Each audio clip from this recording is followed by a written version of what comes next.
गोपीजन वल्लभ गिरिवरधारी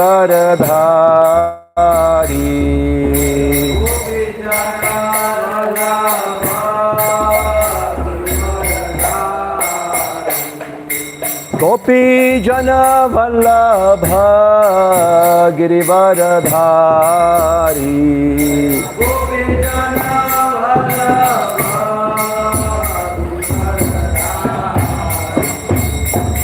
यशोदानंदन व्रज जनरंजन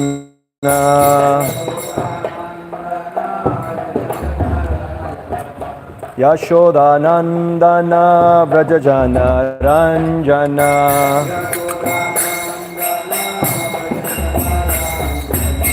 यमुना तीरा वनचारी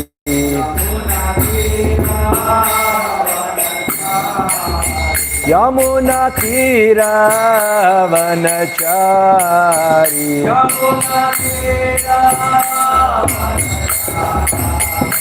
जय राधा माधव कुंज बिहारी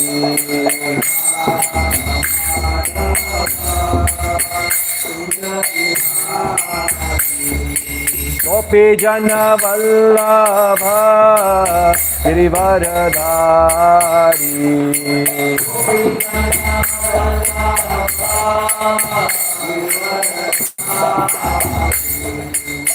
यशोदानंदन व्रज जनरंजन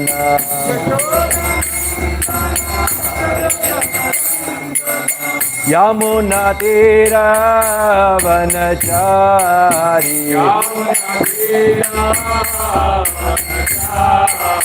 यमुना तीरा वनचारी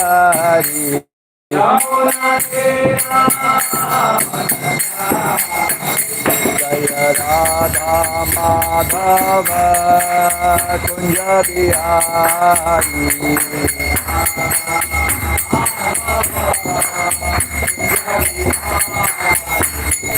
गोपी जन वल्लभ गिरिवरधारी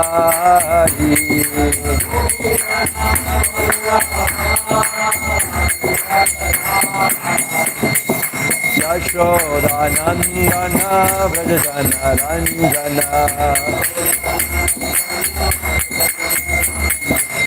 यमुना तीरा वनचारी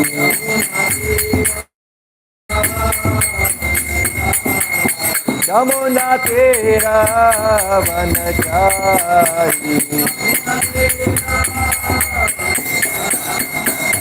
जय राधा माधव कुंज बिहारी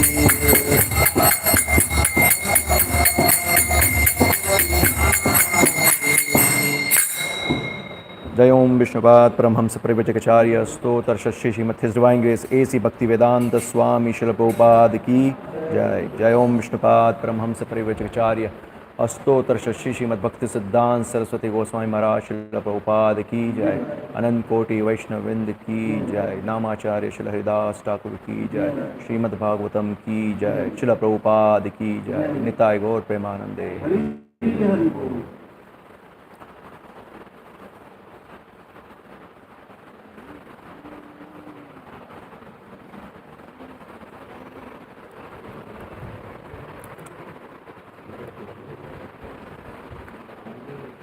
ओम नमो भगवते वासुदेवाय। ओम नमो भगवते वासुदेवाय। ओम नमो भगवते वासुदेवाय। ओम अज्ञानतिमिरान्धस्य ज्ञानाञ्जनशलाकया चक्षुरुन्मिलितं तस्मै श्रीगुरुवे नमः। श्रीचैतन्यमनोभीष्टं स्थापितमेन भूतले स्वयं रूपकदा मह्यं ददाति स्वपदान्तिकं वन्देऽहं श्रीगुरो श्रीयुतपथकमलं श्रीगुरुं वैष्णवांश्च श्रीरूपं साग्रजातं सहगणरघुनाथान्वितं तमस्य जीवं साद्वैतं सावधूतं परिजनसहितं कृष्णचैतन्यदेवं श्रीराधा कृष्णपादान् सहगणललिता शिवशाखान्वितमश्च हे कृष्ण करुणा सिंधु दीन बंधु जगतपते गोपेश गोपिका कांत राधा कांत नमस्तुते तप्त कांचन गौरांगी राधे वृंदावनेश्वरी वृषभानुसुते देवी प्रणमामि हरिप्रिये वाञ्छाकल्पतरुभ्यश्च कृपा सिन्धुभ्येव च पतितनां पावनेभ्यो वैष्णवेभ्यो नमो नमः। नमो विष्णुपादाय कृष्णपृष्ठाय भूतले श्रीमद्भक्तिवेदान्त स्वामिनिति नामिने नमस्ते सारस्वती देवे गौरवाणी प्रचारिणे निर्विशेषण्यवादी पाश्चात्यदेशतारिणे श्रीकृष्ण चैतन्य प्रभु नित्यानंद श्री अद्वैत गदाधर शिवाशादि गौर भक्तवृंद हरे कृष्णा कृष्णा कृष्णा हरे हरे हरे राम राम राम हरे हरे। नमो विष्णुपादाय कृष्ण विकास स्वामी। हरे कृष्णा। तो आप सबका ये जो सेशन है योर बेस्ट फ्रेंड, उसमें स्वागत है। टोटल 4 सेशन कंप्लीट किए हमने। पहले था डेफिनेशन ऑफ गॉड, उसके बाद दूसरा था Vedas are they relevant today, उसके बाद तीसरे में क्वालिफिकेशन ऑफ गुरु, और चौथा क्वालिफिकेशन ऑफ डिसाइपल, शिष्य की योग्यता। राइट, तो यहाँ तक हम पहुँचे 4 सेशन में। अभी आज का जो 5वां सेशन है, द मोस्ट कॉन्फिडेंशियल नॉलेज, मतलब परम गुह्य ज्ञान। तो ये जो सेशन है बीच बीच में एको आ रहा है ऊंचा। हरे कृष्णा हरे कृष्णा हरे कृष्णा हरे कृष्णा कृष्णा कृष्णा हरे हरे हरे राम राम राम हरे हरे। एको आ रहा है एको। हरे कृष्णा कृष्णा कृष्णा हरे हरे हरे राम राम राम हरे हरे। तो ये जो सेशंस है उसमें बीच बीच में कहीं जगह पे कुछ चीज़ें जो 6 सेशंस जो कोर्स था डिस्कवर योरसेल्फ, उसमें जो कवर किया है वो यहाँ पे कुछ चीज़ें रिपीट होगी, क्योंकि ये इसके साथ जुड़ी हुई है, लिंक्ड है। तो इसमें से कुछ चीज़ें शायद आप लोगों ने 6 सेशन कोर्स में की भी हो, तो यहाँ पे रिपीट होगा। बट एनीवेज, ज्ञान ऐसा नहीं है कि एक बार हमने सुन लिया तो हमको सब कुछ याद रहता है, तो बार बार रिपीट होता है तो भी अच्छा है हमारे लिए। तो हमने लास्ट सेशन में देखा था यहाँ तक हम कैसे पहुँचे। तो हमने जो गुरु की योग्यता के बारे में डिस्कशन किया था, शिष्य की योग्यता क्या है, तो यहाँ तक हम पहुँचे। आप लोग आगे आइए, थोड़ा पीछे बैठे सब आगे आ जाइए, स्पेस कवर कीजिए, बहुत पीछे।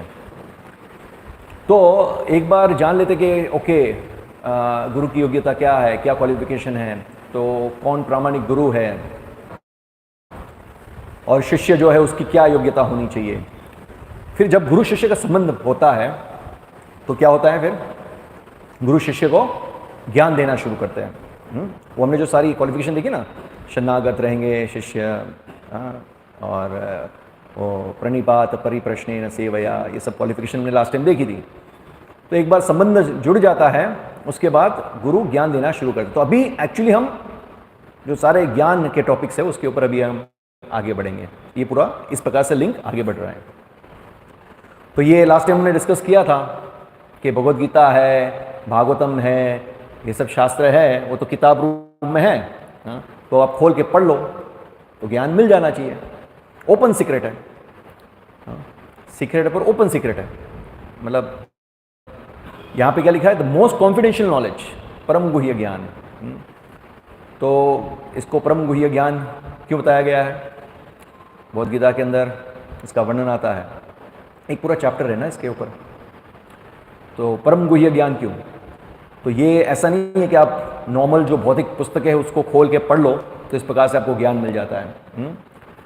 तो हम लास्ट टाइम डिस्कस कर रहे थे कि भगवान के विषय में जब ज्ञान लेने की बात आती है तो कोई क्वालिफिकेशन नहीं देखता है। जैसे हमने चर्चा किया था कि अब बस के अंदर ट्रैवल कर रहे हो, ट्रेन के अंदर ट्रैवल कर रहे हो, और कोई डॉक्टर है तो मेडिसिन के बारे में चर्चा करेगा, तो दूसरा व्यक्ति उसको कुछ पूछेगा तो वो बोलेगा वो मेरा विषय नहीं है, मैं मेडिसिन नहीं पढ़ रहा हूँ, इंजीनियरिंग का तो वो मेरा विषय नहीं है। बट जब भगवान की बात आती है तो सभी लोग टूट पड़ते हैं। कुछ भी यहाँ वहाँ से, टीवी सीरियल से, दादी माँ से, दादा से, या कहीं से भी, कोई मित्र से या कोई सो कॉल्ड साधु से, कहीं से भी उन्होंने ज्ञान प्राप्त किया हो, वो वहाँ पे टूट पड़ते हैं। वॉमिट करना शुरू कर देते हैं जो कुछ उन्होंने सुना है। तो वो भी हमने देखा था कि ज्ञान परंपरा में आना चाहिए। तो अभी जब भगवान की बात आती है, मतलब ये जो ज्ञान धर्म की बात आती है, तो लोगों के मन में बहुत सारे प्रश्न उठना शुरू होते हैं।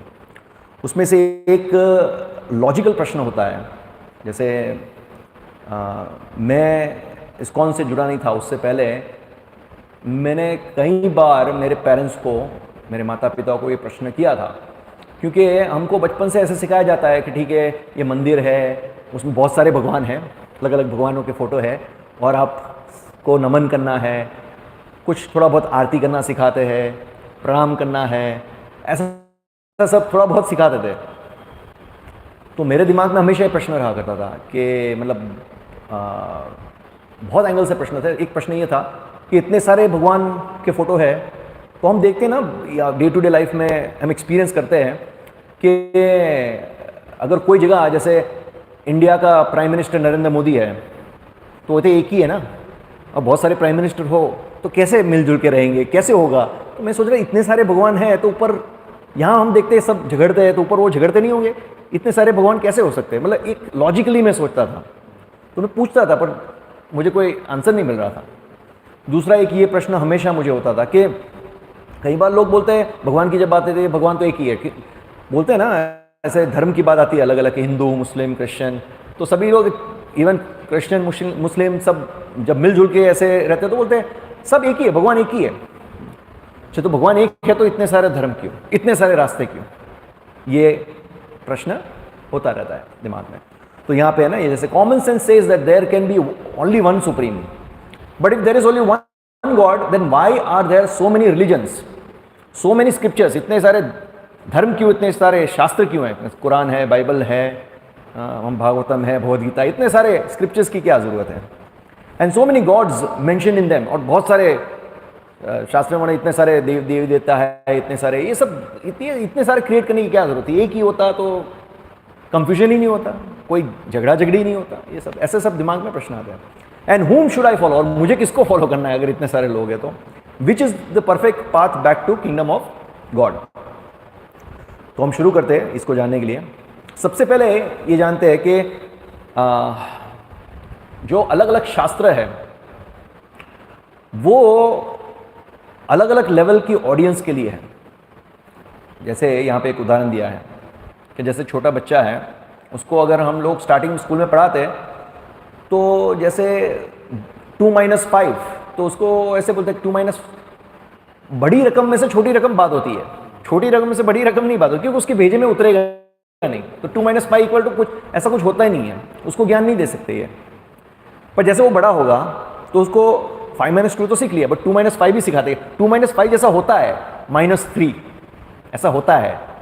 और आगे बढ़ेगा तो वही मैथ्स में कॉम्प्लिकेटेड इक्वेशंस होते हैं, जैसे इंटीग्रेशन होता है, डिफरेंशियल कैलकुलस होता है, ये सब चीज़ें पढ़ाई करना शुरू होते हैं तो उसके भेजे में उतरता है, क्योंकि एक एक स्टेप बाय स्टेप वहाँ तक आया है।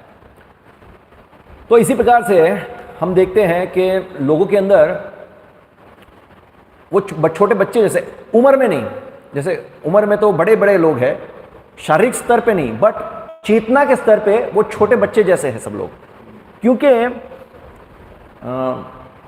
उनको वो जो टॉप मोस्ट ज्ञान है वो उनकी सक्षमता नहीं है, उनका लेवल नहीं है कि उसको वो पचा सके। तो फिर क्या करना होता है?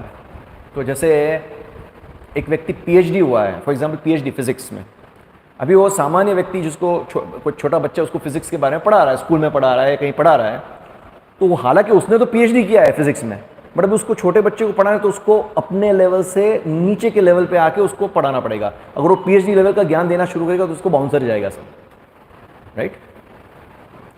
तो इसी प्रकार से ये जो ज्ञान है, टॉप मोस्ट नॉलेज, वो सभी लोगों को नहीं दिया जाता है, क्योंकि उनकी लेवल नहीं है उसको डाइजेस्ट करने के लिए। तो फिर क्या होता है कि अलग अलग लेवल के, अलग अलग श्रेणी के लोग होते हैं, तो उनको क्या करना है? रिजेक्ट करना है, बिकॉज ये टॉप मोस्ट नॉलेज है, अगर वो डाइजेस्ट नहीं कर पाए तो क्या उनको वो ज्ञान देना ही नहीं है, उनको कंप्लीटली रिजेक्ट करना है, क्या करना है? तो इसलिए उनको कंप्लीटली रिजेक्ट नहीं करना है, इसलिए उनको बेसिक नॉलेज देके धीरे धीरे धीरे धीरे करके ऊपर उठाना है। इसलिए ये बहुत सारे धर्म और बहुत सारे शास्त्र और ये सब इंक्लूड होते हैं। हम देखेंगे एक एक करके एग्जाम्पल। जैसे आप देखिए यहाँ पे बाइबल के बारे में लिखा है, बाइबल के अंदर ये स्टेटमेंट है, दो शैल्ट नॉट किल। ये प्रभुपाद जी बहुत कॉमनली कोट करते हैं अपने लेक्चर्स में। 10 कमांडमेंट जो आते हैं उनके, तो उसमें से 10वां कमांडमेंट है, दो शैल नॉट किल। तो क्रिश्चियनिटी में अभी आप सोचिए, दो शैल नॉट किल मतलब जीव हत्या नहीं करनी है। अभी ये तो बेसिक है ना, अभी ये सब चीज़ें सिखाने की ज़रूरत नहीं होती है। जो सिविलाइज होता है, सभ्य व्यक्ति होता है, उसको ये सिखाने की ज़रूरत होती है कि आपको जीव हत्या नहीं करनी है, ये सब। तो अभी वो जो लेवल की पब्लिक थी, जो ऑडियंस थी, जिसको जीसस क्राइस्ट ने प्रीचिंग किया, वो लेवल की जो ऑडियंस थी, वो ऑडियंस जो थी वो ये मछुआरे और एकदम अनसिविलाइज्ड ऑडियंस थी, जिनको ये बेसिक चीज़ नहीं पता थी। इसी प्रकार से आप देखिए, ये जो कुरान के अंदर ये आता है, do not have sex with mothers and sisters. अभी ये बताने वाली बात है। जो सिविलाइज व्यक्ति है उसको तो पता होता है कि माता है, बहन है, उनका क्या दर्जा है, हाँ, उनके साथ किस तरह से बिहेव करना है, ये सब चीज़ें। तो ये जब प्रॉफिट मोहम्मद जो है, उन्होंने जब ये प्रचार किया उनके ऑडियंस को, तो उनके जो ऑडियंस थी वो सब ट्राइबल मैन थे। ट्राइबल मैन मतलब वो जो रेगिस्तान में रहने वाले, ऊंट के साथ घूमने वाले, ऐसे ट्राइबल कम्युनिटी वाले थे। तो वो लोग ये सब भेदभाव नहीं करते थे, तभी तो ये सब बेसिकली चीज़ें उनको बतानी पड़ती है। अभी आप सोचो, ऐसी ऑडियंस को अगर वो डायरेक्टली ये भागवतम और सनातन धर्म के बारे में प्रचार करना शुरू करे, सनातन धर्म का मैं प्रयोग करूँगा, हिंदू धर्म नहीं, हिंदू नहीं, वो आगे आएगा, बहुत सारे लोगों को पता भी होगा। तो उन लोग को वो लेवल से ऊपर के लेवल तक उठाना था, तो इसलिए इस प्रकार से ज्ञान दिया। तो सनातन धर्म का मैसेज क्या है, देखिए, that religion which teaches one love of God which is unmotivated and uninterrupted is the top most religion. सवै पुंसाम परो धर्मो यतो भक्ति अधोक्षजे अहैतुकी अप्रतिहता ययात्मा सुप्रसिद्धति। तो किसको बोलेंगे, क्या टॉप मोस्ट है? अहैतुकी अप्रतिहता, बिना कोई हेतु, अनमोटिवेटेड, अहैतुकी अप्रतिहता, नॉन स्टॉप, इंसिडेंट, मतलब बिल्कुल कोई स्टॉपेज नहीं है। इस प्रकार से प्रेममय भगवान के साथ संबंध रखना, तो ये टॉप मोस्ट रिलीजन है। तो ये अलग अलग प्रकार के जो धर्म है, ये तो सिर्फ हमने क्रिश्चियनिटी ली, मुस्लिम धर्म के बारे में हमने लिया, और सनातन धर्म के बारे में, ऐसे बहुत सारे एग्जाम्पल्स हैं, बहुत सारे। हम सारे कवर नहीं कर रहे, पर कुछ कुछ आपको उदाहरण दे रहे हैं। और different religion teachers according to time, place and circumstance, मतलब समय के अनुसार, स्तर के अनुसार, ऑडियंस की चेतना का लेवल के अनुसार प्रीचिंग किया। इसका मतलब क्या है, जो प्रॉफिट मोहम्मद थे, जीसस क्राइस्ट थे, क्या उन लोग का वही लेवल था? नहीं। बताया जाता है भगवान के वो मैसेंजर है, शुद्ध भक्त हैं। कौन? Jesus Christ, prophet Mohammed. उनको भगवान ने कार्य दिया था, तो जिस प्रकार की ऑडियंस है उस प्रकार का वो उन्होंने उनको प्रीचिंग किया। हाँ, तो हम देखते हैं अलग अलग जो धर्म है उसमें कुछ कॉमन मैसेजेस भी होते हैं। जैसे एक हम ले रहे उदाहरण मांसाहार का, मांस खाने का, मीट ईटिंग। तो मीट ईटिंग के लिए देखो, इस्लाम धर्म, क्रिश्चियनिटी और सनातन धर्म, ये तीनों में क्या क्या मैसेज है, इससे आपको पता चल जाएगा लेवल का। इस्लाम धर्म में क्या बोलते हैं? All animals except pig and dog, सुअर और कुत्ते को छोड़ के तुम बाकी सब खा सकते हो, बट उसकी विधि विधान दी गई है। कुरान के अंदर भी विधि विधान दी गई है। जैसे अगर आपको कुत्ता और सुअर को छोड़ के मांस खाना है तो क्या है, तो उसको लाना पड़ेगा, फिर उसका एक प्रोसेस है, उसको कट करने का, हलाल बोलते हैं उसको, इस प्रकार से कि उसको ऑन द स्पॉट उसका ब्लीडिंग नहीं होना चाहिए, फटक से उसका वो हो जाए, हलाल बोलते हैं उसको। और फिर उसको उसका विधि विधान बताया गया, उसको 7 टुकड़े करने हैं, और 7 टुकड़े करने हैं, फिर उसमें से कुछ डिस्ट्रीब्यूट करने हैं, और फिर उसमें से 1-2 टुकड़े ऐसे ग्रहण कर सकते हैं। ऐसा पूरा विधि विधान, मतलब त्याग की भावना अंदर लाने का एक विधि विधान बताया गया है। तो एक प्रकार का रेस्ट्रिक्शन है। क्रिश्चियनिटी में क्या बताया? Except Friday. Roman Catholics use to take meat every day except Friday. मतलब फ्राइडे को छोड़ के आप ले सकते हो इस प्रकार से. तो ये बताया, तो एक प्रकार का रिस्ट्रिक्शन है इसमें भी. और सनातन धर्म में क्या direct meat eating is a pillar of sinful life. Direct message, सीधा डायरेक्ट प्रीचिंग कि मांसाहार खाना वो एक पाप का खंबा है. मतलब जो मांस खाना एक पाप का खंबा है. वो 4 पिलर्स है ना सिंफुल लाइफ के. कौन से हैं जो हम नहीं करते हैं ना, नहीं करना है? क्या क्या चीज़ है? मांसाहार नहीं ग्रहण करना, राइट. तो मांस खाना एक सिंफुल पिलर है. और दूसरा व्यभिचार, और नशा नहीं करना, और जुआ नहीं खेलना. तो ये 4 चीजों से धर्म के 4 खंबे हैं, वो नष्ट होते हैं. कौन से? किससे क्या नष्ट होगा? कौन बताएगा? मांसाहार से दया, फिर पवित्रता, फिर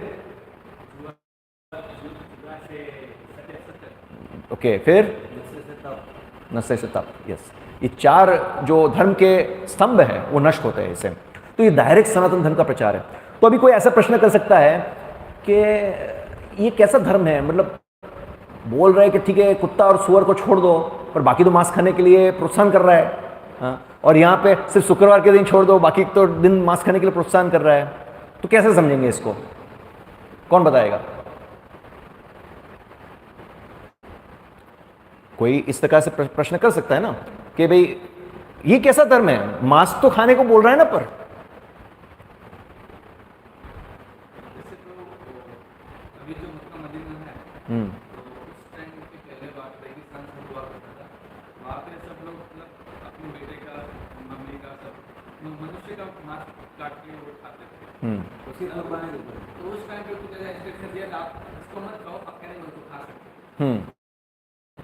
जब वो सीजन खत्म हुआ, थोड़ा अपडेट हुआ, और जैसे जीसस का ऐसा है, उन्होंने ऐसे बोला कि भी अभी एकदम मत, इससे थोड़ा कितना का ऊपर हुआ तभी. क्योंकि अगर इनको आप कंप्लीटली रोकोगे तो रुकने वाले नहीं है. आप समझो, आप बोलोगे कि जैसे कोई नशा करने वाला है, हाँ, मान लो कि कोई दिन के एक पूरा पैकेट, कितना आता है एक पैकेट में? 30 सिगरेट आती होगी. हाँ, 12 जितनी, मान लो 12 सिगरेट का पैक है, तो उसको रोज एक पैकेट सिगरेट चाहिए, 12 सिगरेट. तो वो रोज 12 सिगरेट स्मोक कर रहा है, वो नशा कर रहा है. तो अभी उसको बोलेंगे कल से बंद, तो नहीं करेगा. तो उसको अगर ऐसा बोले कि ठीक है तुम अभी कल से ऐसा करो कि 10 स्मोक करो, फिर थोड़े टाइम बाद उसको बोले 8 करो, 6 करो, तो किसी को ऐसा लग रहा है, हमें बोले कि भाई कल से तुम 8 सिगरेट स्मोक करो, तो कोई सुनेगा तो क्या है, अरे ये क्या है, इसको प्रोत्साहन दे रहे हैं सिगरेट स्मोक करने के लिए? नहीं, पर हम उसको क्या कर रहे हैं, धीरे धीरे उसको कम करना है, राइट. क्योंकि वो एक क्षण में तो वो कम नहीं करेगा. दूसरा, एटलीस्ट धीरे धीरे, जैसे ये सब में बताया गया है कि भाई कुत्ता और सुअर को छोड़ दो, फिर ये त्याग करने की जो विधि बताई है कुरान में कि भाई इस प्रकार से कटिंग करना है, हलाल करना है, इतने टुकड़े करने हैं, इतने दान करने हैं.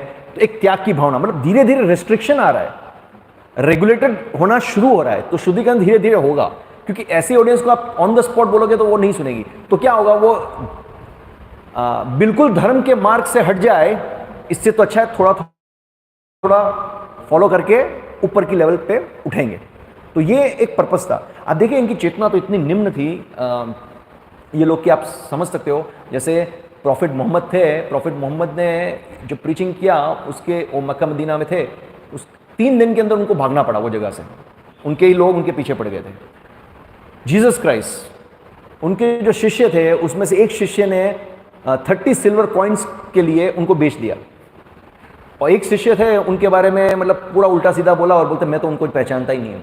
और अल्टीमेटली उन्होंने जो प्रीचिंग किया, उन लोगों ने क्या किया, सूली पे चढ़ा दिया उनको. तो आप सोचो क्या लेवल की ऑडियंस थी. तो उनको जब हम उच्च श्रेणी का सनातन धर्म का ज्ञान दे तो कैसे डाइजेस्ट होगा. तो इसी कारण से ये अलग अलग, हालांकि ये सब एक ही रास्ते पे लेके जा रहे हैं, आप समझ रहे हो, ऊपर की तरफ ही लेके जा रहे हैं. बट अलग अलग रिलीजन, अलग अलग धर्म, अलग अलग शास्त्र, अलग अलग लेवल का नॉलेज देके उनको रेगुलेट करके उठा के एक ही जगह पे लेके जाना है. शायद जन्म भी लग जाए, एक जन्म में ना हो, जन्म जन्म लग जाए, बट धीरे धीरे होगा ऐसा। ऐसे ही ये सेक्स लाइफ के बारे में बताया। देखिए इस्लाम धर्म में क्या है, 1 can marry up to 4 wives, मतलब 4 पत्नी तक शादी कर सकते हो, मतलब 5वीं नहीं, 6ठी नहीं, राइट। तो वहाँ पे उनको रेगुलेट किया, 4 तक ठीक है, अलाउंस दे रहे हैं, राइट। और क्रिश्चियनिटी में बताया it is better to marry than to burn. अंदर हृदय में अग्नि प्रज्वलित हो, उससे अच्छा शादी कर लो। तो शादी करने को बोल रहे हैं, देखो ऐसा नहीं बोल रहे कि लाइक लिविंग रिलेशनशिप में रहो, शादी कर लो बेटर है, तो रेगुलेट कर रहे हैं। और सनातन धर्म क्या बता रहा है, स्पष्ट बोल रहा है क्या, sex life is thought to be the cause of greatest pleasure yet it is cause of greatest distress. ये भौतिक संसार के अंदर प्रभुपाद जी बताते हैं सबसे बड़ा भौतिक सुख जो हम सोचते हैं वो है सेक्स लाइफ, और सभी लोग ऐसे ही सोचते हैं। तो ऐसा बताते हैं भौतिक जीवन के अंदर सबसे बड़ा भौतिक सुख सेक्स लाइफ है, पर सबसे ज्यादा कष्टदायक, दुख देने वाला यही है। क्लियर मैसेज सनातन धर्म का। तो अभी हम देखते हैं कि ये सब धर्म कब कब क्या आए। तो इस्लाम धर्म जो है वो 1300 साल पहले की बात है, क्रिश्चियनिटी 2000 साल, बुद्धिज्म 2500 साल पहले। तो बुद्धिज्म, भगवान बुद्ध को क्या आवश्यकता पड़ी ये सब करने के लिए, क्योंकि उन्होंने तो शास्त्र को ही नकार दिया। तो उस समय पे लोग पशु हत्या कर रहे थे, मतलब शास्त्र में कर्मकांड में के विधियों में बताया गया है कि इस प्रकार के यज्ञ करो तो ये फल प्राप्त होगा, ये होगा। तो पहले के ज़माने में क्या था, यज्ञ का सक्सेस चेक करने के लिए कि यज्ञ अच्छी तरह से संपूर्ण हुआ है कि नहीं, क्या करते थे कि पशु की बलि चलाई जाती थी, और पशु की बलि चढ़ा के उसको एक नया जीवन मिलता। अगर यज्ञ सक्सेसफुल होता था तो उतनी शक्ति होती थी ब्राह्मणों में, उसको नया शरीर देते थे इस प्रकार से। तो इसका मिसयूज किया गया, यज्ञ के नाम पे पशु की हत्या करना, पशु का मांस खाना, ये सब मिसयूज होना शुरू हुआ। भगवान ने देखा कि ये तो मिसयूज हो रहा है, तो क्या बुद्ध अवतार लेके आना पड़ा उनको, और इस प्रकार से बोला मैं इस प्रकार के शास्त्र को मानता ही नहीं है जिसमें पशु हत्या है। अहिंसा परम धर्मो उनका ये स्लोगन था। तो इस प्रकार के धर्म को मैं मानता ही नहीं। तो बुद्धिज्म 2500 साल पहले आया। भगवद गीता भगवान कृष्ण ने अर्जुन को 5000 साल पहले बोली। हालांकि 5000 साल पहले भगवद गीता बोली, इसका मतलब ये नहीं है कि भगवद गीता का ज्ञान 5000 साल पहले ही आया है, क्योंकि ये सनातन धर्म ही है भगवद गीता का जो मैसेज है। और भगवद गीता के अंदर भगवान श्री कृष्ण अर्जुन को बताते हैं कि ये ज्ञान सब बहुत साल पहले, 12 करोड़ साल पहले मैंने सूर्यदेव भगवान व्यवस्वान को दिया था, उन्होंने मनु को दिया, मनु ने राजा इक्ष्वाकु को दिया। इस प्रकार से परंपरा में ज्ञान आगे बढ़ रहा था, फिर वो परंपरा लुप्त हो गई, इसलिए पुनः मैं तुम्हें ये ज्ञान दे रहा हूँ। और ऐसा नहीं है कि जब कृष्ण भगवान ने सूर्यदेव व्यवस्वान को ये ज्ञान दिया तो तभी से ये ज्ञान आया, ऐसा नहीं है। ये ज्ञान भी सनातन है, जैसे भगवान सनातन है, हम जीव सनातन है, इस प्रकार से वेदास और ये भगवद गीता और ये सब ज्ञान भी सनातन है, इसलिए इसको सनातन धर्म बोलते हैं। तो सनातन धर्म क्यों बोलते हैं इसको, हिंदू धर्म क्यों नहीं बोलते? हिंदू धर्म जो है वो रिसेंटली ये सब चीज़ें आई है। एक्चुअली आप शास्त्र में देखोगे तो हिंदू शब्द है कहीं मिलेगा ही नहीं आपको। भगवद गीता देखो, भागवतम देखो, कोई भी शास्त्र निचोड़ के देखो, हिंदू नाम का शब्द कहीं पे है ही नहीं। तो ये हिंदू धर्म है क्या और कहाँ से आया? तो हिंदू धर्म एक्चुअली जो है वो डाइल्यूशन वर्जन है सनातन धर्म का। तो कैसे समझे? तो पहले जो वो मुस्लिम लोग जो इस साइड रहते थे, अफगान के साइड, तो वो लोग सिंधु नदी के ये पार के लोग, मतलब जो रहते थे, उनको वो संबोधित करते थे सिंधु नदी के वो पार। तो वो स नहीं बोल पाते थे, स को ह बोलते थे। तो हिंदू नदी, हिंदू हिंदू ऐसे करते करते सिंधु से हिंदू लोग आ गया, ऐसा। तो इस प्रकार से हिंदू शब्द आ गया, बाकी शास्त्र में हिंदू कोई शब्द ही नहीं है। और ये डाइल्यूशन वर्जन कैसे है सनातन धर्म का? तो सनातन धर्म में जो जो चीज़ें बताई है उसका आजकल कुछ कुछ चीज़ें पालन होती है, कुछ कुछ चीज़ें रिजेक्ट हो जाती है। सभी चीज़ें सनातन धर्म का एज इट इज फॉलो नहीं होती है, तो इसलिए उसको डाइल्यूशन फॉर्म बोलते हैं हिंदू धर्म। बट हालांकि वो एक सनातन धर्म का ही भाग है। तो ये एक इतिहास है सभी धर्म का। और सनातन धर्म जो है वो सबसे ओल्डेस्ट रिलीजन। अब देखिए अलग अलग जो धर्म है उनका सेम मैसेज है, हमने देखा। तो जैसे हम यहाँ दो कंटेक्स्ट देख रहे हैं, एक बाइबल का क्रिश्चियनिटी में से और ये भगवद गीता का। तो भगवान श्री कृष्ण ने अर्जुन को क्या बोला? अर्जुन को बोला कि देखो मैं तुम्हें अभी वो ज्ञान और विज्ञान दे रहा हूँ कि ये जानने के बाद तुम्हें कुछ शेष रहेगा ही नहीं जानने को, संपूर्ण ज्ञान दे रहा हूँ, अर्जुन को बताया। जीसस क्राइस्ट ने उनकी ऑडियंस को क्या बताया? There is much that I have to tell you but you can not bear it now.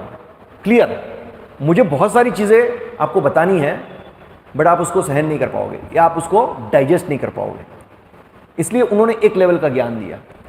हालांकि कृष्ण भगवान अर्जुन को क्या बोल रहे हैं? मैंने तुमको अभी मैं ज्ञान विज्ञान सब कुछ दे रहा हूं, उसको जानने के बाद और कुछ जानने को रहेगा ही नहीं। तो ये सनातन धर्म है, वो इसको बोलते हैं it is the supermarket of all religion. मतलब सारे धर्म का सुपरमार्केट है क्या सनातन धर्म, मतलब सब कुछ एक ही धर्म के अंदर सब कुछ आ जाता है। जैसे ये उदाहरण देते हैं पॉकेट डिक्शनरी और चैम्बर डिक्शनरी का। पॉकेट डिक्शनरी के अंदर क्या है, कुछ कुछ शब्द आपको मिलेंगे जो common day to day life में आप यूज़ करते हो, ये सब मिल जाएंगे, बट कुछ कॉम्प्लिकेटेड शब्द होंगे तो वो उसमें नहीं होगा, तो उसके लिए आपको चैम्बर डिक्शनरी के अंदर रेफर करना पड़ेगा। इसी प्रकार से ये सनातन धर्म चैम्बर डिक्शनरी जैसा है और बाकी सब जितने धर्म है वो पॉकेट डिक्शनरी जैसा है, राइट। तो ये अंडरस्टैंडिंग होना क्लियर है। अभी ये जो अलग अलग प्रकार के धर्म है उसके अंदर हम देख सकते हैं कि बेसिक जो प्रिंसिपल्स है वो ऑलमोस्ट सेम है। बेसिक टीचिंग्स जैसे भगवान एक है और भगवान से प्रेम करना है, भगवान के जो नीति नियम है उसका पालन करना है, भगवान की सेवा करनी है, भगवत धाम जाना है। भगवत धाम जाना कहीं कहीं मतलब उनका अंडरस्टैंडिंग कहीं जैसे मुस्लिम धर्म के अंदर है वो क्या बोलते हैं जन्नत और वो क्या बोलते हैं जहन्नुम, हाँ। और क्रिश्चियनिटी में भी ऐसे हेल हेवन, यहाँ तक उनका ज्ञान सीमित है, पर उनको ये नहीं पता है कि ये सब भौतिक जगत के अंदर की बात कर रहे हैं, उसके अलावा एक आध्यात्मिक जगत है, भगवान का धाम है, इसके बारे में उनको ज्ञान नहीं है। But basic message almost same है। पाप नहीं करना चाहिए, उनके लेवल का पाप नहीं करना चाहिए, मतलब जैसे बताया सुअर और कुत्ते का मांस छोड़ दो और इस प्रकार से विधि विधान करके खाओ, तो ये उनके लिए धर्म हो गया और ये उनके लिए ऐसा हो गया कि उन्होंने पाप नहीं किया, हालांकि मांसाहार करना पाप है ना। फिर भगवान का नाम मतलब लेना चाहिए, गुणगान उनके भगवान के नाम के, जैसे उन बताते हैं अल्लाह का नाम लो। क्रिश्चियनिटी में बोलते हैं कि you chant the Holi names of the Lord, और इस प्रकार से हमारे सनातन धर्म में भी है कि भगवान का नाम लेना चाहिए। त्याग करना, किस प्रकार से त्याग करना, वो सब चीज़ें बताते हैं। और गुरु को, जैसे हमने देखा गुरु को अप्रोच करना चाहिए, हमने गुरु की योग्यता में देखा कि कंपलसरी है। तो इस प्रकार से ये मुस्लिम धर्म के अंदर इनके मौली होते हैं और ये फ़कीर ऐसे सब होते हैं उनके उसमें, और क्रिश्चियनिटी में फादर होते हैं, पोप होते हैं, ये सब होते हैं उनके गुरु। और इस प्रकार से हमारे सनातन धर्म में तो है ही कि आध्यात्मिक गुरु होते हैं, और हमने देखा परंपरा में इस प्रकार से गुरु से दीक्षा लेनी है और ज्ञान प्राप्त करना है, ये कुछ कॉमन प्रिंसिपल्स हैं। पर हम देखते हैं कि आजकल इसके नाम पे, धर्म के नाम पे, धर्म का चोला पहन के लोग बहुत सारी उटपटांग चीज़ें करते हैं। ये इसलिए करते हैं क्योंकि उनको ज्ञान नहीं है। जैसे ये अलग अलग ग्रुप बनाते हैं, वो लोग बातें करेंगे धर्म की बट उनको ज्ञान तो एक्चुअली नहीं है। जैसे हिंदू विश्व परिषद ऐसा एक ग्रुप बनाया पूरा, तो लोग बात करेंगे हम आत्मा है, हम शरीर नहीं है, ऐसा सब आध्यात्मिक ज्ञान देंगे, ऐसी सब बातें करेंगे बड़ी बड़ी। फिर अंत में क्या करेंगे, क्या बोलेंगे कि हम सबको मिलजुल के रहना है क्योंकि हम सब हिंदू है। पर वो उनको ये पता नहीं है कि हम हिंदू कैसे, आत्मा हिंदू कैसे हो सकती है। आत्मा ने अभी जो शरीर में हिंदू परिवार के शरीर में जन्म लिया है इसलिए वो हिंदू कहलाती है। कल उठ के वो मुस्लिम परिवार के शरीर में जन्म लेगी तो वो मुस्लिम कहलाएगी, पर आत्मा तो हिंदू मुस्लिम नहीं हो सकती है। हाँ, आत्मा तो आत्मा है, वो जिस शरीर में जाती है अकॉर्डिंगली है, तो वो ज्ञान उनको पता नहीं होता है। तो अभी ये जो उपासना होती है, ये क्यों हम डिस्कस कर रहे हैं, इसके ऊपर से हम ये पॉइंट पे आ रहे हैं क्योंकि अलग अलग लेवल की उपासना होती है और इस क्योंकि अलग अलग लेवल की उपासना अपने गुण के आधारित होती है, इसलिए ये इतने सारे धर्म भी होते हैं। जैसे अभी हम डिस्कस कर रहे हैं क्यों इतने सारे धर्म हैं, तो ये एक दूसरा कारण भी है कि 3 प्रकार के गुण हैं, सतोगुण, रजोगुण और तमोगुण। हाँ, तो व्यक्ति किस प्रकार के गुण के कंट्रोल में है या किस प्रकार के गुण से प्रभावित है, अकॉर्डिंगली वो कार्य करेगा। और क्योंकि वो एक प्रकार के गुण के कंट्रोल में है, प्रभावित है, इसलिए उसको डायरेक्ट शुद्ध सत्व पे ले जाने के लिए उस लेवल पे उसको, उसके लिए जो धर्म के अनुसार वो कर पाएगा क्रिया है, उस प्रकार का उसको मैसेज देके उसको उठाना है। ये एक प्रिंसिपल है। तो जैसे तमोगुण है, तो यहाँ मत्स्य पुराण में वर्णन है कि टोटल 18 पुराण है, उसको विभाजन किया गया है। 6 पुराण सतोगुण गुणी व्यक्तियों के लिए, 6 पुराण रजोगुणी व्यक्तियों के लिए, 6 पुराण तमोगुणी व्यक्तियों के लिए, ऐसे विभाजन किया गया है। तो जैसे तमोगुण है, तो तमोगुण में रहने वाले व्यक्ति तो मांसाहार करते हैं, पराय स्त्री संग करते हैं, ये सब चीज़ें, नशा करते हैं, तो ये सब चीज़ें करते हैं। तो अभी उनको उठाने के लिए क्या करना है? तो फिर शास्त्र में वर्णन है कि जो तमोगुण से प्रभावित होते हैं उन लोग को शिव जी की पूजा करनी चाहिए, दुर्गा देवी की पूजा करनी चाहिए। तो इस प्रकार से वो धीरे धीरे ऊपर उठेंगे। शिव जी वो खुद तमोगुण से प्रभावित नहीं है, बट उनको एक जो गुण अवतार है उसमें से शिव जी जो तमोगुण के अधीन जो लोग हैं उनको कंट्रोल करने वाले, तमोगुण को कंट्रोल करने वाले देवता है, ऐसा कह सकते हैं। तो हम देखते हैं कि शिव जी, जैसे शिवरात्रि आती है तो लोग भांग लेते हैं, ये सब लेते हैं। अभी आप जाके उनको बोलोगे कि आपको नशा नहीं करना चाहिए सब, तो बोलेंगे नींद आ रही है। तो आप जाके बोलोगे कि नशा नहीं करना चाहिए, तो बोलेंगे, और बोलेंगे कि तो शिव जी ने शिव पुराण में लिखा है कि इस प्रकार से, आपको अलग अलग कोट्स बताएंगे शास्त्र से, ये ऐसा है ऐसा है, तो आप उनको नहीं समझा पाओगे। तो उनको कोई ऐसा बोलेगा कि देखिए शास्त्र में कैसा प्रीचिंग हो रहा है। जैसे दुर्गा देवी है, तो जो शक्ति के उपासक है, तो बताएंगे कि दैवी भागवतम में वर्णन है कि परम सत्य जो है वो शक्ति है, और शक्ति से ही ये ब्रह्मा विष्णु शिव ये सब आते हैं, ये वर्णन है। तो ऐसा करके लोग लेके आएंगे शास्त्र। तो ऐसा क्यों है? ऐसा इसलिए है क्योंकि उनके लेवल पे उनको ऊपर उठाने के लिए इस प्रकार से एक स्तर की उपासना करना जरूरी। जैसे दुर्गा देवी है, तो जो लोग मांसाहार करते हैं, ये करते हैं, तो उनको रेगुलेट करने के लिए, नियंत्रित करने के लिए, अगर वो दुर्गा देवी का उपासक है तो उनको शास्त्र में जो बताया है विधि विधान वो पालन करेंगे। तो बताया गया है कि अगर आपको चलो मांसाहार करना है या बकरी को काटना है, तो काली देवी के सामने आप क्या करो, अमावस्या की रात्रि को उसको बलि चढ़ा सकते हो, और उसमें मंत्र उच्चारण होते हैं, मांसाहार, मतलब ऐसा मंत्र का अर्थ है कि अभी मैं तुमको काट रहा हूं, तो नेक्स्ट जन्म में तुम मुझे काट सकते हो, ये मंत्र बोल के काटना है। तो धीरे धीरे व्यक्ति जब ये चीज़ों में इन्वॉल्व होगा, तो एक तो सबसे पहले तो उसको रेगुलेट कर रहा है कि फिर हर बार बलि नहीं चलानी है, इस प्रकार से केवल महीने में एक बार अमावस्या की रात्रि को काली देवी के सामने बलि चढ़ा के उसको फिर काट के काली देवी को भोग लगा के उसके बाद आप अर्पण कर सकते हो। उसको अंदर धीरे धीरे रेगुलेशन आ रही है। और जब उसको पता चलना शुरू होगा कि ये मैं मंत्र जो बोल रहा हूँ उसको काटने से पहले, वो जैसे आप देखिए कैसा है ना, मीट, MEAT, मीट, मी ईट, इसका आप देखिए इंग्लिश मीनिंग भी कैसे बनाया है, मीट, मी ईट, मतलब मैं इसको खा रहा हूँ, मतलब अभी नेक्स्ट जन्म में वो मुझे खाएगा, इस प्रकार से। तो उसको जब पता चलना शुरू होता है कि मंत्र का ये मीनिंग है, तो धीरे धीरे उसको इसका ज्ञान होगा और फिर उसमें से बाहर निकलेगा। तो ये पूरा पर्पस है कि इस प्रकार से तमोगुणी व्यक्ति, क्योंकि वो तुरंत तो छोड़ेगा नहीं, आप उसको बोलोगे कि छोड़ दो तो वो नहीं छोड़ पाएगा, तो उसको धीरे धीरे रेगुलेट करना है। और रजोगुणी जो लोग होते हैं वो ब्रह्मा जी और अन्य देवताओं की उपासना करते हैं, और सत्वगुण में जो होता है वो विष्णु और कृष्ण की उपासना करते हैं। इस प्रकार से वो ऊपर उठते हैं।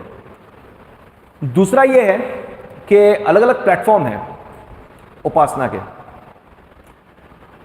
अब देखिए, एक है लोग डर के मारे, जैसे क्रिश्चियनिटी में बताया जाता है, बाइबल में बताते हैं कि भाई if you don't worship Jesus, मतलब क्रिश्चियनिटी धर्म में ऐसा प्रचार करते हैं, if you don't worship Jesus you will burn in hell for long long years, इस प्रकार से आता है। मतलब अगर आप जीसस को नहीं वर्शिप करोगे, नहीं मानोगे, तो आपको नर्क में यातना भोगनी पड़ेगी। तो लोग क्या डरते हैं, अरे यार ऐसा होगा, डर के मारे। वो लेवल की भक्ति जो है वो उच्च श्रेणी की नहीं है एक्चुअली, देखा जाए अलग अलग स्तर है, एक के बाद एक ऊपर उठता है। तो सबसे पहला स्तर ये है डर के मारे। जैसे हम देखते हैं, आप लोगों को पता होगा, जैसे अरब कंट्रीज़ है, तो अरब कंट्रीज़ के अंदर जैसे स्पेशली सऊदी अरेबिया, क्योंकि मैं तो जब दुबई में जॉब करता था प्रोजेक्ट के लिए, मैं सऊदी अरेबिया जाता था, तो वहाँ पे डेफिनेटली एक जैसे राजा होते हैं, वहाँ पे राजा है। हमारी यहाँ क्या डेमोक्रेटिक है, वहाँ पे मोनार्की रूल है, तो राजा है वहाँ पे। तो वहाँ का जो राजा है वो उसने रूल्स एंड रेगुलेशंस लगाए हैं कि इस प्रकार से नहीं करना है, वो नहीं करना है, स्त्रियाँ है बुर्खा में रहना है, ये सब, पुरुष को ऐसा रहना है, ये सब। तो क्या होता है कि डर एक स्तर पे काम करता है, बड़े एक स्तर पे फिर बाद में व्यक्ति उसके रास्ते ढूंढना शुरू करता है। जैसे वहाँ पे कोई प्रोस्टिट्यूशन नहीं है, आपको दारू वारू पीने का वो सब रेस्ट्रिक्शन है, एकदम स्ट्रिक्ट। फिर क्या होता है, मैं जब वहाँ जाता था तो मैंने देखा है कि वहाँ पे पास में एक बहरीन है, बहरीन करके कंट्री, तो बहरीन के अंदर फुल फ्रीडम है। वहाँ पे बार्स है जहाँ पे आपको जितना नशा करना है करो, प्रोस्टिट्यूशंस है, ये सब। तो जितने अरब लोग थे जो डर के मारे वहाँ रहते थे, वो वीकेंड पे वहाँ चले जाते बहरीन और सारे कार्य करके वापस आ जाते थे सऊदी अरेबिया। तो कहने वाला क्या है कि एक स्तर पे, और जब भगवान की उपासना की बात आती है तो डर के मारे करना, मतलब ये एक अच्छा स्तर नहीं है। तो अलग अलग लेवल होते हैं भगवान की उपासना के, तो इस प्रकार से अलग अलग लेवल है, तो अलग अलग धर्म के विभाजन होते हैं। दूसरा स्तर है इसके ऊपर का, वो है इच्छा। व्यक्ति को अनेक इच्छाएं होती है, फिर उसको ज्ञान होता है कि अभी मेरी इच्छा की पूर्ति करनी है, तो मुझे शास्त्र में बताए गए नीति नियम है, इस प्रकार से कर्मकांड में बताया इस प्रकार की यज्ञ करूंगा तो मुझे मेरी ये इच्छा पूर्ति होगी, ये इच्छा। जैसे अभी गौरी व्रत गया, तो गौरी व्रत का क्या पर्पस था, किसकी उपासना करते हैं गौरी व्रत में? शिव जी की। शिव जी की उपासना करते किस लिए, क्या हेतु है? अच्छा पति मिले।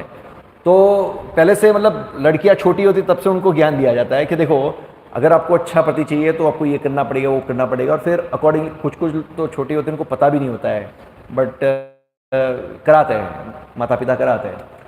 तो भौतिक इच्छाएं होती है, उसके लिए फिर एक अथॉरिटी के पास तो जाएंगे, शिव जी के पास गए या दुर्गा देवी के पास गए या कहीं गए, तो इच्छा पूर्ति के लिए ये सब करेंगे। और फिर उनकी इच्छा, ये भौतिक जगत की इच्छा है, उसकी पूर्ति हो रही है, फिर उनकी इच्छा और बढ़ेगी कि अभी मुझे, उनको ज्ञान होगा कि स्वर्ग लोग है इसके ऊपर, और स्वर्ग लोग में इंद्र इस तरह से जीते, देवी देवता इस तरह से जीते, वहाँ नंदकानन गार्डन है जिसमें विहार कर सकते हैं, अप्सराएं है सुंदर सी, ये सब। तो इच्छाएं और बढ़ेगी। फिर वो पता करेगा क्या मैं स्वर्ग जा सकता हूँ, तो पता चलेगा हाँ शास्त्र में वर्णन है कि इस प्रकार से तुम करोगे, ये करोगे तो तुमको स्वर्ग लोक की प्राप्ति होगी। फिर वो दिशा में बढ़ेगा, फिर धीरे धीरे वो करेगा, फिर उसको ज्ञान होगा कि वो स्वर्ग में भी ऐसा है कि स्वर्ग में अपना पुण्य क्षीणे पुण्य मृत्यु लोकम विशंति, पुण्य खत्म हो जाएगा, फिर वापस भौतिक जगत में आना पड़ेगा। तो अभी क्या करे, फिर सोचने पड़ जाएगा। फिर उसके बाद आगे क्या है, तो वो योगिक सिद्धि के बारे में उसको ज्ञान होगा कि इस प्रकार के अलग अलग सिद्धियाँ है, अनिमा लघिमा, हाँ ये सब सिद्धियाँ है, ये सिद्धियाँ प्राप्त करने से मैं बहुत सारी चमत्कारी चीज़ें करता हूँ और कर पाऊँगा। तो फिर वो सोचेगा कि मैं हिमालय में जाके तपस्या करूँ, ये सिद्धियाँ प्राप्त करूँ। तो इस प्रकार से अलग अलग इच्छा है, बहुत सारी इच्छा है। इसके ऊपर योगिक सिद्धि के ऊपर जाएगा तो सोचेगा चलो ये सब भौतिक जगत दुख है, क्योंकि अगर आप योगिक सिद्धि भी प्राप्त कर लो, अल्टीमेटली मृत्यु के साथ सब चीज़ें नष्ट हो जाएगी, तो अभी मोक्ष प्राप्त करना है। मोक्ष की भी उसको क्लियर डेफिनेशन नहीं होती है। मोक्ष मतलब वो सोचता है ब्रह्म में लीन हो जाना, ये मोक्ष है। तो इस प्रकार से अलग अलग अलग स्तर की इच्छाएं लेके ऊपर उठने का प्रयास करता है। तो अलग अलग स्तर की इच्छाएं है, तो अलग अलग देवी देवता के पास अलग अलग विधि विधान, अलग अलग कर्म कांड, ये सब अलग अलग यज्ञ, ये सब चीजों में वो इन्वॉल्व होगा। तो हालांकि डर के माध्यम से भक्ति उपासना करना, उससे इच्छा का स्तर थोड़ा ऊंचा है, बट वो भी इतना अच्छा नहीं है। हाँ, तो उसके ऊपर का स्तर आएगा। उसके ऊपर का स्तर क्या आएगा? ड्यूटी बाउंड, मतलब मेरा कर्तव्य है भगवान की उपासना करना, ये मेरा कर्तव्य है। तो बाकी दो श्रेणी या लेवल से तो ये अच्छा है, बट श्रेष्ठ नहीं है। कर्तव्य मतलब अभी मैं बहुत ही ग्रेटफुल हूँ, भगवान ने मुझे अच्छा परिवार दिया है, अच्छा एजुकेशन दिया है, खाने पीने को दे रहे हैं, ये कर रहे हैं। जैसे ये स्वाध्याय परिवार में ये लोग क्या करते हैं, वो प्रार्थना करते हैं। स्वाध्याय परिवार का क्या है, वो ड्यूटी बाउंड है, वो कृतज्ञता व्यक्त करते हैं भगवान को कि भगवान आपने हमको ये दिया, वो दिया, हम बहुत आभारी है आपके, ये सब। तो ठीक है, आप कृतज्ञता व्यक्त कर रहे हो, अच्छी बात है, बट ये स्तर श्रेष्ठ नहीं है। तो फिर सबसे ऊंचा स्तर क्या है? प्रेम। भगवान को, जैसे हमने वो श्लोक लिया ना, सबई पुंसाम परो धर्मो यतो भक्तिर अधोक्षजे अहेतु की अप्रतिहता ये आत्मा सुप्रसिद्धति। अहेतु की भक्ति और अप्रतिहता, ये श्रेष्ठ है। मतलब कोई स्वार्थ नहीं, भगवान की निष्काम भक्ति करना, ये सर्वश्रेष्ठ है। उसकी वो एक कथा आती है नारद मुनि की, वो अंत में हम लेंगे, क्योंकि मैं आपको एक कथा बता सकता हूँ, पर मेरे साथ वो, जैसे हमने लास्ट में वो कार्टून देखा था ना, ऐसे एक पिक्चराइजेशन फॉर्म में, तो अच्छा लगेगा। तो वो कथा लास्ट में याद दिलाना मुझे। नारद मुनि की और कृष्ण की कथा आती है कि क्या प्रेम, कैसे प्रेम ऐसा होना चाहिए जिसमें हम भगवान के लिए बिक जाए, और भगवान के लिए अगर हमको कुछ भी कष्ट भोगना पड़े, कुछ भी, वो कष्ट हम सहन करने के तैयार। इस प्रकार का प्रेम होना चाहिए भगवान के लिए। चाहे हमको नर्क में रहना पड़े, कहीं पे भी रहना पड़े, भगवान के लिए हम कुछ भी करने को तैयार हैं। इस प्रकार का प्रेम, अहेतु की अप्रतिहता। ये जो हमने अलग अलग स्तर देखा, ये धर्म के, ये सब अलग अलग ऑडियंस और अलग अलग उपासना, ये सब, तो ये सब चीजें कौन समझ पाएगा? तो हमने लास्ट टाइम देखा था ना कि दो प्रकार के लोग हैं, एक है भक्त और दूसरा है असुर। ये दो ही श्रेणी है। जो भगवान विष्णु और कृष्ण की उपासना करता है, उनकी शरणागति लेता है, वो आता है भक्त की श्रेणी में। इसके अलावा बाकी सब असुर की श्रेणी में आते हैं। तो मैंने बताया था कि इसके अलावा मतलब इवन देवी देवता की उपासना करने वाले भी उसी श्रेणी में आते हैं। हाँ, तो ये दो ही कैटेगरी है, बीच वाला कोई है ही नहीं। तो हम देखते हैं असुर जो है, असुर की क्या वृत्ति होती है? असुर की वृत्ति होती है कि नीति नियम नहीं पालन करना, कोई अथॉरिटी को एक्सेप्ट नहीं करना, मन फाए इस प्रकार से स्पेकुलेट करना, अपने खुद के नीति नियम बनाना, जो हमको अच्छा लगता है वो करना, जो मन में अच्छा लगता है वो करना, ये सब असुर के लक्षण हैं। तो इस प्रकार के जो लोग हैं वो ये सब चीज़ों को नहीं समझ पाएंगे कि ये क्यों इस प्रकार से है, ये अलग अलग धर्म क्यों है। पर जो भगवान का भक्त है, जो नीति नियम को पालन करता है, अथॉरिटी को एक्सेप्ट करता है, वो ये सब चीज़ें क्लियर समझ पाएगा। जैसे एक बार प्रभुपाद जी को ऑस्ट्रेलिया में एक इंटरव्यूअर था, इंटरव्यू ले रहा था, माइक प्रभुपाद के हाथ में था, तो मीडिया में पूरा चल रहा था। तो प्रभुपाद से अलग अलग प्रश्न कर रहे थे। उसमें से एक प्रश्न, प्रभुपाद आपको नहीं लगता कि इतने सारे अलग अलग धर्म हैं, तो इसमें कॉन्ट्राडिक्शन है या कुछ कॉन्फ्लिक्ट है ये सब? प्रभुपाद बोलते नहीं, बिल्कुल नहीं लगता मुझे, कोई कॉन्फ्लिक्ट नहीं है। मतलब प्रभुपाद क्लियरली समझते हैं कि ये अलग अलग क्यों स्तर है ये सब। तो भगवान के जो भक्त है वो ये सब चीज़ें समझ पाते हैं। क्यों? क्योंकि उनको क्लियर अंडरस्टैंडिंग होती है, वो समझते हैं। सबसे बेसिक अंडरस्टैंडिंग क्या है कि हम आत्मा है, हम शरीर नहीं है। और लोग है ना शारीरिक स्तर पे आ जाते हैं। जैसे मैंने आपको बताया वो हिंदू विश्व परिषद का, कि बातें आत्मा और शरीर की करेंगे, बट अल्टीमेटली शारीरिक स्तर पे आ गए। बातें करते हैं, बाद में क्या बोलते हैं, हमको अंदर अंदर झगड़ना नहीं चाहिए, हम सब हिंदू है, हम सब हिंदू को साथ में मिल के रहना है, इस प्रकार से बातें करते हैं। तो उनको तो कहाँ गया, वो आत्मा का स्तर ही चला गया, शारीरिक स्तर पे आ गए। तो इस प्रकार से बहुत सारी चीज़ें हैं। तो ये चीज़ वही समझ पाएगा, जो भगवान के भक्त है वो क्लियर ये समझ पाएंगे क्या है the absolute truth a conclusive understanding. तो अभी इसके आज का जो विषय है वो क्या है, परम गुह्य ज्ञान। तो एक ये था, अभी दूसरा टॉपिक है कि भगवान जो है one person called by different names according to his different qualities. मतलब ये एक प्रश्न होता है कि भगवान एक है तो इतने सारे नाम क्यों हैं, इतने अनेक अनेक नाम हैं। तो शास्त्र में वर्णन है कि भगवान के अलग अलग नाम हो सकते हैं, उनके गुण के अनुसार, उनके जो अलग अलग क्वालिटीज़ है उसके अनुसार अलग अलग नाम हो सकते हैं। जैसे अल्लाह बोलते हैं, अल्लाह का मतलब क्या है, अल्लाहु अकबर, वैसे बोलते हैं ना अल्लाहु अकबर। तो अल्लाह का मतलब क्या है कि ही इज़ ग्रेटेस्ट। तो इस प्रकार से अल्लाह नाम है। फिर यहोवा तो मतलब पूर्ण शक्तिमान, फिर राम आनंद देने वाले। तो ऐसे अलग अलग नाम हो सकते हैं। तो प्रश्न ये उठता है, तो अलग अलग नाम हो सकते हैं, तो क्या कोई ऐसा एक नाम है जो सभी नामों को संबोधित कर सकता है? ऐसा कोई एक नाम है? जैसे is there any name of God that encompass all his qualities, मतलब सारे गुण अलग अलग नाम में जो है वो एक ही नाम में आ जाए, ऐसा कोई नाम है? अलग अलग नाम है ना, तो शास्त्र में या अलग अलग धर्म में अलग अलग भगवान को अलग अलग नाम से संबोधित किया। कहीं अल्लाह बोलते हैं, जीवा बोलते हैं, इस प्रकार से अलग अलग नाम है, राम, नरसिंहा, वराह। तो क्या कोई ऐसा एक नाम है जो जिसमें ये सारे गुण एकत्रित हो जाते हैं? कृष्णा। कैसे? सभी को आकर्षित करते हैं, ये गुण है, इसकी वजह से। भगवान शब्द का अभी आगे इसका नेक्स्ट सेशन है वो हमारा होगा कृष्णा द ऑल अट्रैक्टिव। ये नेक्स्ट सेशन है, तो हम डिटेल में जाएंगे, पर अभी ऊपर से थोड़ा देखते हैं। तो भगवान, भग और वान दो शब्द। भग मतलब ऐश्वर्य और वान जो ऐश्वर्य को पोसेस करता है, भगवान। तो शक ऐश्वर्य जो है हम देखेंगे डिटेल में, ये सर्व शक्तिमान, सर्व सुंदरता, सर्व संपत्तिवान, ऐसे अलग अलग जो गुण हैं, त्याग और ये सब।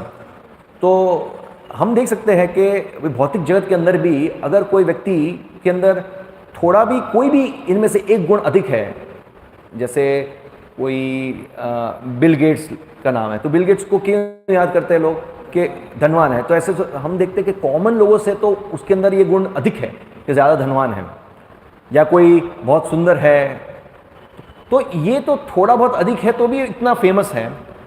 तो जिसके अंदर ये सारे 6 के 6 गुण इतने मात्रता में है कि उनके इक्वल कोई नहीं है और उनके ऊपर भी नहीं हो सकता है, उनके इक्वल समान भी कोई नहीं है, उनके ऊपर भी नहीं हो सकता है। और कृष्ण शब्द जो है शास्त्र में, संस्कृत में कृष्ण शब्द का मतलब है सर्व आकर्षित, मतलब सबको आकर्षण करने वाला। तो ये एक ऐसा नाम है जिसके अंदर ये सब गुण सम्मिलित हो जाते हैं। तो अभी भगवान कौन है? Who is God?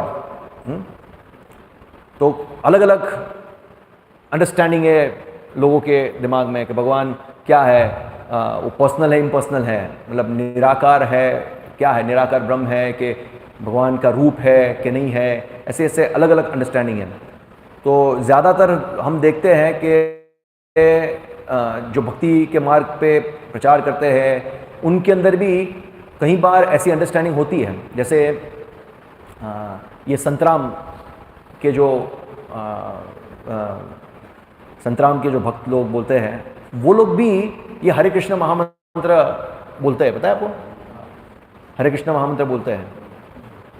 तो डिफरेंस क्या है?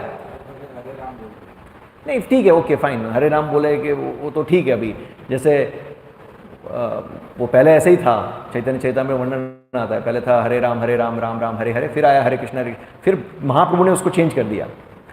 उसके एक पूरा अलग टॉपिक है, वो फिर डिस्कस करेंगे। बट वो भी हरे कृष्ण महामंत्र मतलब जपते हैं, तो क्या अंतर है?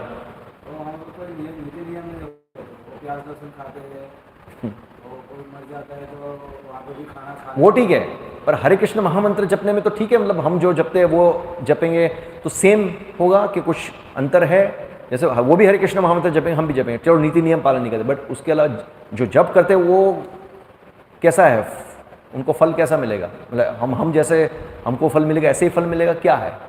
परंपरा से नहीं जुड़े हुए हैं ना। परंपरा से नहीं जुड़े हो, ओके। पर भगवान का नाम मंत्र तो सही बोल रहे हैं ना, जैसे कलयुग का युग धर्म है ना, हरिनाम संगीत, तो हरे कृष्ण महामंत्र का जप तो कर रहे हैं ना, परंपरा में नहीं जुड़े पर कर रहे हैं ना, तो क्या है? गुरु को भगवान मानते हैं? नहीं, इनका उनका उनका एक मिसअंडरस्टैंडिंग है, बहुत बड़ा मिसअंडरस्टैंडिंग है। हाँ, भगवान को निराकार मानते हैं, यस। वो उनकी समझ ऐसी है कि परम सत्य जो है वो निराकार है, एक शक्ति है, और उसमें से भगवान साकार रूप में आते हैं। तो परम सत्य क्या है? निराकार है। ये उनकी मिसअंडरस्टैंडिंग है। तो भगवद गीता के अंदर भगवान श्री कृष्ण बताते हैं कि जो व्यक्ति ऐसी अंडरस्टैंडिंग रखता है कि मैं निराकार ब्रह्म से आता हूं, वो अल्प बुद्धि वाला है, उसके अंदर लेस इंटेलिजेंट है वो, ऐसा भगवद गीता के अंदर भगवान श्री कृष्ण बताते हैं अर्जुन को। तो ये बहुत समाज के अंदर मिसअंडरस्टैंडिंग है। हम देखते हैं लोगों को क्लियर अंडरस्टैंडिंग नहीं है कि भगवान जो है उनका क्या है, साकार रूप है कि निराकार है कि नहीं। तो हम अभी उसको समझेंगे एक एक पॉइंट वाइज। तो सबसे पहले ये समझना है कि हम देखते हैं कि हमारा रूप है, हमारे पिता का रूप है, उनके पिता का रूप है। तो जो परम पिता है, क्या वो रूप बिना होंगे? लॉजिकली हम देखते हैं हम सबका रूप है और भगवान का कोई रूप ही नहीं होगा, तो ये मतलब लॉजिकली बैठता नहीं है, नंबर 1। नंबर 2 ये है कि भगवान जो है वो पूर्ण है, परफेक्ट है और कंप्लीट है ना।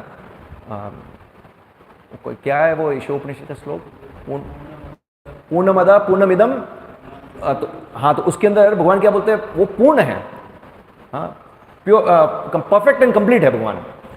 तो जो कंप्लीट है उसके अंदर तो सब कुछ होना चाहिए। दैट मीन्स वो निराकार भी हो सकता है और उनका रूप भी हो सकता है, दोनों चीज। ऐसा नहीं है कि उनका रूप है और वो निराकार नहीं है, वो भी कंप्लीट नहीं है, और वो निराकार है उनका रूप नहीं है, वो भी कंप्लीट नहीं है। दोनों चीज है, वो निराकार भी है, उनका रूप भी है, तो दोनों चीज होना चाहिए, राइट। तो निराकार किस सेंस में? जब भगवान को बोलते हैं निराकार, इसका मतलब क्या? उनका कोई आकार नहीं है? नहीं, वो सेंस में नहीं है। हमारे जैसा भौतिक आकार नहीं है उनका, हमारे जैसा भौतिक आकार नहीं है, नंबर 1। निर्गुण, भगवान को निर्गुण बोलते हैं, मतलब हमारे जैसे भौतिक गुण नहीं है। भगवान दिव्य है, उनके अंदर वो सच्चिदानंद है। तो ये समझना बहुत इंपॉर्टेंट। नंबर 2। नंबर 3 क्या है? When we are all person, why should someone consider that the absolute truth is the in the ultimate sense not be a person? हम सब जब व्यक्ति है तो हमको क्यों ऐसा समझना है कि जो परम पिता है वो व्यक्ति नहीं है, व्यक्ति के रूप में नहीं है? तो ये लॉजिकली समझना है। दूसरा ये है कि भागवतम के अंदर ये जो श्लोक आता है, वदंती तत्त्वविदस् तत्वम यज्ञानम अद्वयम ब्रह्मेति परमात्मेति भगवानिति शब्दयते। तो अलग अलग स्तर है परम सत्य को जानने के लिए, भगवान के जो फीचर्स है अलग अलग। उसमें सबसे पहले जो होता है ब्रह्म। ब्रह्म मतलब भगवान से आने वाले तेज, जो ब्रह्म तेज है उसको ब्रह्मन बोलते हैं। तो इसका प्रभुपाद उदाहरण देते हैं, जो 3 स्तर है, ब्रह्मन, फिर दूसरा है परमात्मा और तीसरा है भगवान। ये 3 स्तर है। तो प्रभुपाद बहुत अच्छी तरह से उदाहरण से समझाते हैं, आप लोगों ने पढ़ा होगा भगवद गीता के अंदर। सूर्य की रोशनी, सूर्य की किरण, राइट, सनशाइन। फिर होता है सूर्य का गोला, और फिर अंदर जाओ तो एक सूर्य भगवान विवस्वान खुद है व्यक्ति रूप में। तो इसको दर्शाते हैं जिस प्रकार से ब्रह्म ज्योति, ये जो सनशाइन है, सूर्य की किरण है, उसको एनोलॉजी में समझाते हैं प्रभुपाद कि ये जो भगवान के शरीर से निकला हुआ तेज ब्रह्मन है वो है। तो वो निराकार है, मतलब निराकार का गुण आ गया इसमें। उसके बाद परमात्मा रूप में, मतलब भगवान चतुर्भुज नारायण स्वरूप में है, परमात्मा में हर एक के हृदय में बसे हुए हैं और कण कण में बसे हुए भगवान। तो ये परमात्मा के रूप में है, लोकलाइज फीचर है, हर एक व्यक्ति के अंदर परमात्मा रूप में है। और तीसरा भगवान, संपूर्ण supreme personality of God head, भगवान। तो जब भगवान शब्द आती है तो उसके अंदर ऑलरेडी परमात्मा, ब्रह्मण, ये सब चीजें आ जाती है। जैसे वो मैथ्स में आता है ना, सबसेट, सेट और सबसेट, सबसेट सेट के अंदर ऑलरेडी आ ही जाता है। हाँ, तो इस प्रकार से तो हम देखते हैं कि कोई ऐसा बोले कि भगवान निराकार है, मतलब भगवान का वो ब्रह्मण ज्योति वाला है और वो ऊपर के दो नहीं है, तो कंप्लीट भगवान की डेफिनेशन नहीं हुई, राइट। और बोले भगवान से परमात्मा स्वरूप में है, तो वो भी कंप्लीट नहीं है। तो कंप्लीट जब एब्सोल्यूट ट्रूथ या एब्सोल्यूट ट्रूथ के बारे में जब हम बोलेंगे तो वो भगवान है। तो भगवान के अंदर ये सब चीज़ें ऑटोमेटिक आ जाती है। इसलिए शास्त्र में ये बताया गया, जैसे ये भगवान क्या है, सच्चिदानंद। सच मतलब शाश्वत, चित मतलब ज्ञान नहीं, और आनंद मतलब आनंदमय है भगवान। तो आप देखिए एक एक फीचर से आप जाएंगे तो ब्रह्म ज्योति है, वो सच्चिदानंद में सच के जो गुण है वो उसके अंदर है, शाश्वत है ब्रह्म ज्योति, पर उसके अंदर चित्त और आनंद नहीं है। पर जैसे आप ऊपर जाओगे परमात्मा फीचर के अंदर, तो सच्चित दोनों आ गया, मतलब शाश्वत और ज्ञान। पर जब भगवान के फीचर में आप जाते हो तो उसमें सच्चित आनंद तीनों आ जाते हैं। तो ये समझना ज़रूरी है कि भगवान कैसे व्यक्तिगत रूप में निराकार नहीं, निराकार है, पर भगवान को सिर्फ निराकार मानना वो सही नहीं है। और किस सेंस में निराकार है कि हमारी तरह भौतिक आकार नहीं है भगवान का। तो अभी प्रश्न उठता है कि ठीक है, भगवान का एक रूप है, व्यक्तिगत रूप है भगवान का, ये सब चीज़ें है। क्या हुआ, बहुत लेट हो गया? तो भगवान का एक व्यक्तिगत रूप है, ये सब है, तो फिर क्या भगवान को भी तो हमारी तरह कष्ट भुगतने पड़ेंगे? क्योंकि जनरल अंडरस्टैंडिंग क्या है लोगों की कि अगर किसी का रूप है तो मतलब वो भौतिक दृष्टिकोण से सोचते हैं कि हमारी तरह ही उनको सारा कष्ट भोगना पड़ेगा, हमारी तरह मल त्यागना होगा, क्या है हमारी तरह उनको भूख लगेगी, खाना खाना है, ये सब करना है। तो ये कैसे समझेंगे? तो हम देखते हैं शास्त्र में वर्णन है कि भगवान जो है उनका हमारी तरह शरीर नहीं है, उनका रूप कैसा है, दिव्य है, सच्चिदानंद तत्व से बना है भगवान का शरीर, वो हमारी तरह नहीं है। और लोग कई बार लोगों की अंडरस्टैंडिंग ऐसी होती है कि जैसे हम आत्मा है बट हम ये भौतिक शरीर के अंदर आते हैं, तो भगवान भी जब आते हैं, अवतरित होते हैं, तो भगवान हमारी तरह भौतिक शरीर धारण करते हैं। तो ऐसा नहीं है। जन्म कर्म चमे दिव्यम एवं यो वेति तत्वतः त्याक्त्वा देहं पुनर्जन्म नैति मामेति अर्जुना। मेरे जन्म और कर्म दिव्य है, मतलब भगवान, जैसे हम सोचते हैं ना हम आत्मा है और हमारा ये शरीर है, तो भगवान को जब ऐसे पृथ्वीलोक पे आते हैं तो भगवान का शरीर आत्मा एक ही है, वो अलग नहीं है। लोग ऐसे कंसेप्ट होता है वो एक शरीर, कृष्ण एक शरीर धारण करते हैं, भौतिक शरीर, उनको भौतिक जगत में आने के लिए एक भौतिक शरीर धारण करना पड़ता है, पर ऐसा नहीं है। भगवान वही दिव्य शरीर के साथ, सच्चिदानंद शरीर के साथ अवतरित होते हैं। तो ये सब हम ज्ञान लेंगे तो हम भगवत धाम जा सकते हैं। और भगवत धाम में आप देखिए ये सब जो फोटोज़ है उसमें दिखाया है ना, जैसे कैसे ये गोप बाल के साथ और गोपियों के साथ रास लीला और यशोदा मैया के साथ लीला, ये सब कितना एंजॉयमेंट है, फुल ब्लिसफुल लाइफ। यहाँ आपको दिखता है कोई किसी को टेंशन है जॉब के लिए जाना या स्टडी करना, ऐसा कोई किसी को टेंशन है? तो इस प्रकार का धाम है। और भगवान क्या करते हैं ये बताने के लिए, जैसे यहाँ बताया ना ये भगवान झूल रहे हैं, तो भगवान जब भौतिक जगत में आते हैं तो जो झूलन यात्रा की लीला वहाँ होते हैं वो यहाँ पे भी करते हैं। हाँ, यहाँ पे भी दर्शाते हैं भगवान ये सब लीलाएं। अंतर क्या है, भगवान जब यहाँ अवतरित होते हैं तो वो सारी लीलाएं जो वहाँ करते हैं वो यहाँ पे भी करते हैं, सिर्फ उनके जन्म की लीला और असुर के वध की लीला वो वहाँ पे नहीं होती है। इसलिए जब भगवान यहाँ अवतरित होते हैं तो उसको गोकुल बोलते हैं और आध्यात्मिक जगत में गोलोक बोलते हैं। तो भगवान यहाँ आके ये सब लीलाएं क्यों करते हैं? हमको ये समझाने के लिए कि देखो ये आप जो आत्मा हो, ममे मांशु जीव लोके जीव भूत सनातन, तो आपका मेरे साथ एक सनातन संबंध है। हाँ, जीवेर स्वरूप है कृष्ण नित्य दास, ये संबंध है। और ये संबंध हम भूल चुके हैं, इसलिए पुनः स्थापित करके आप मेरे धाम पे आओ। देखिए कितने, कोई टेंशन नहीं है, कितना ब्लिसफुल जीवन है। कोई टेंशन है कि मुझे ये पैसे का टेंशन है, या मेरे पैसे कोई ले गया, या मुझे नौकरी अच्छी नहीं मिल रही है, छोकरी अच्छी नहीं मिल रही है, कोई टेंशन नहीं है, ब्लिसफुल लाइफ। हाँ, तो भगवान का शरीर कैसे अचिंत्य रूप है। तो ये सब ज्ञान हमको कैसे ला, जैसे मैंने आपको बताया कि मैं पहले मुझे बहुत सारे प्रश्न होते थे और मैं बहुत सारे लोगों को पूछता था, तो मुझे प्रॉपर आंसर नहीं मिल रहे थे। फॉर्चुनेटली प्रभुपाद की कृपा से इस्कॉन से जुड़ने का अवसर मिला, और इस्कॉन से जुड़ने के बाद बहुत सारे प्रश्नों का उत्तर मिला। तो ये श्रील प्रभुपाद की कृपा है कि ये गुह्य ज्ञान हम सबको मिला है। उन्होंने, आप सोचिए, प्रभुपाद ने अपने गुरु की आज्ञा का पालन करके सारे विश्व भर में ये मैसेज सबको दिया, ये फैलाया। तो आज हम लोग को ये सब ज्ञान प्राप्त हो पा रहा है, ये विशेष कृपा है। हालांकि अभी प्रभुपाद के अनेक अनेक शिष्य है, सन्यासी शिष्य है, जो भ्रमण करते हैं दुनिया भर में और ये मैसेज फैला रहे हैं, बट उस समय तो सिर्फ प्रभुपाद थे सिंगल हैंडेड, जो सभी जगह पे ये इन्होंने मैसेज दिया। तो हम फॉर्चुनेट है। तो प्रभुपाद ने क्या क्या हमको सिखाया? सबसे गुह्य ज्ञान, Krishna is the supreme personality of God. तो देखिए, जब इस्कॉन की स्थापना करनी थी इनिशियल डेज में प्रभुपाद ने, तो लॉयर को बुलाया गया और फिर नाम देना था कि बॉडी का क्या नाम देंगे ये सब। तो अलग अलग नाम सबने सजेस्ट किया ये सब। तो प्रभुपाद ने तब उन्होंने इस्कॉन बोला, ISKCON international society for Krishna consciousness. तभी कुछ भक्त ने बोला कि प्रभुपाद आप इसको ऐसा लिखे तो international society for God consciousness, तो कैसा रहेगा, क्योंकि गॉड के साथ लोग अच्छी तरह से रिलेट कर पाएंगे।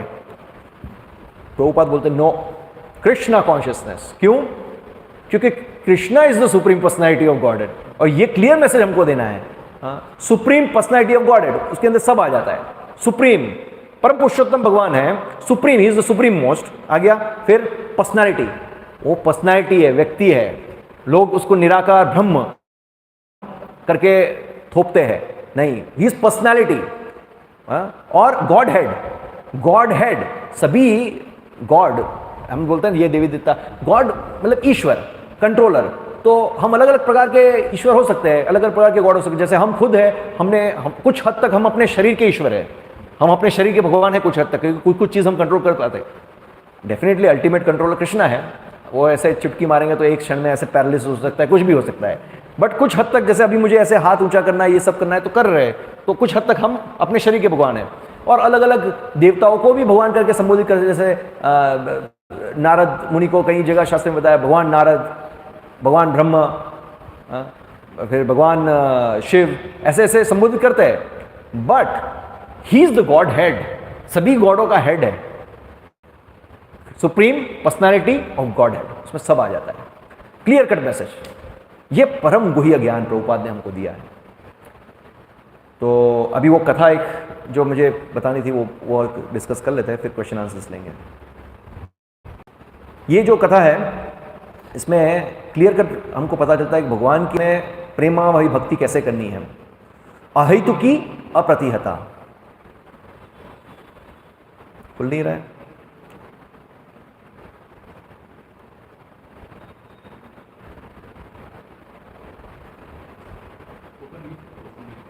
ओपन विथ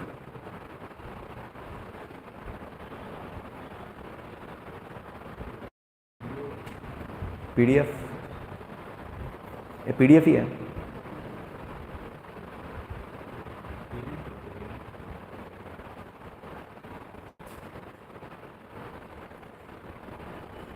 ये तो नहीं है ना, रीनेम,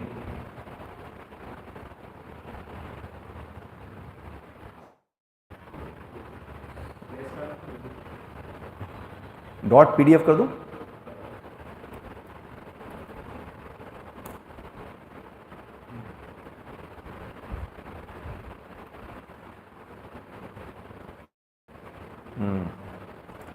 ठीक है, बता देता हूं मैं। अनफॉर्चुनेटली नहीं खुल रहा है। क्या हुआ?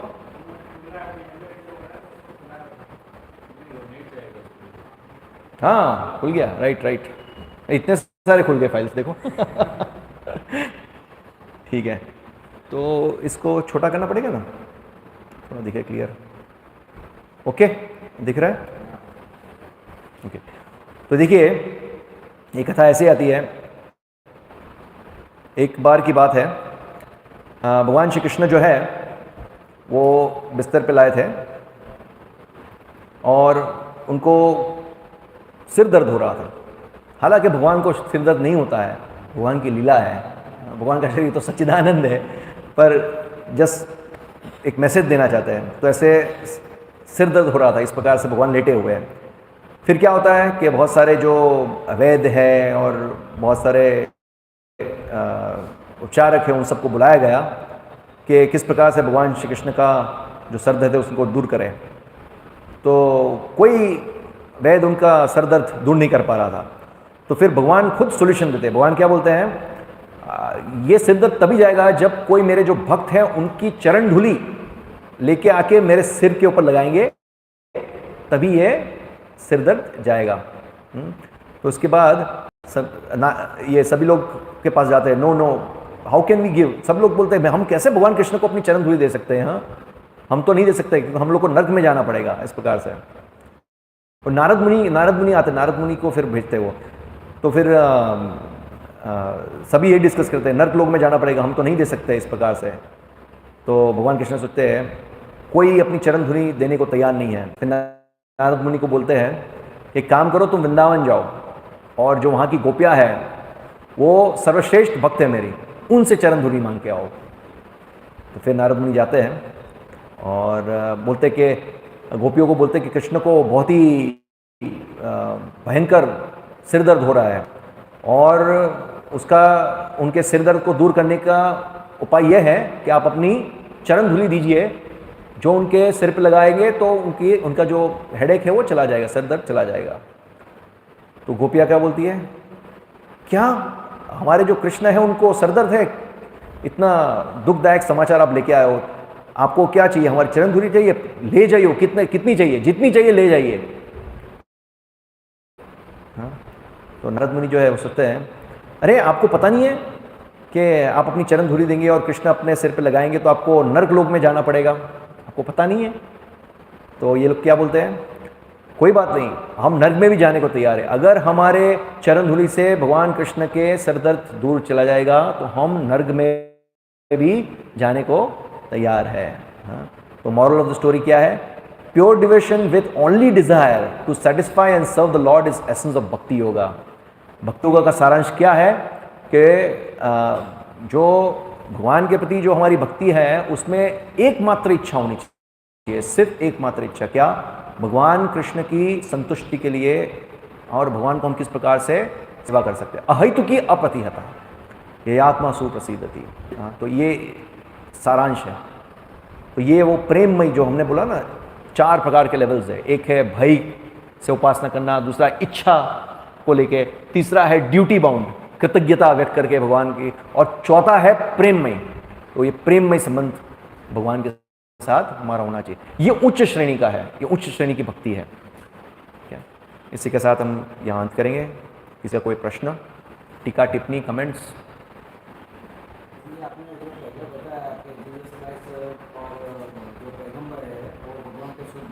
तो अभी जो कंट्रोवर्सी चल रही है कि उन्होंने 6 साल की लड़की से शादी किया था और अलग अलग और भी शादियाँ की थी, तो वो शुद्ध भक्ति से हमें कैसे? किसने शादी की थी? वो उतना डिटेल में मुझे पता नहीं है, बट प्रभुपाद जी बहुत ही ऑफन अपने लेक्चर्स में कोट करते हैं कि जीसस क्राइस्ट हमेशा बोलते थे कि he is the son of God, और प्रभुपाद बोलते हैं कि वो भगवान के जो शुद्ध भक्ति का संदेश है वो ही लेके प्रचार करने आए थे।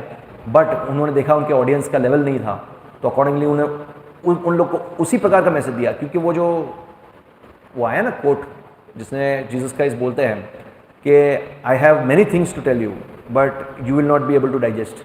मतलब बहुत सारी चीज़ें वो बोल सकते हैं।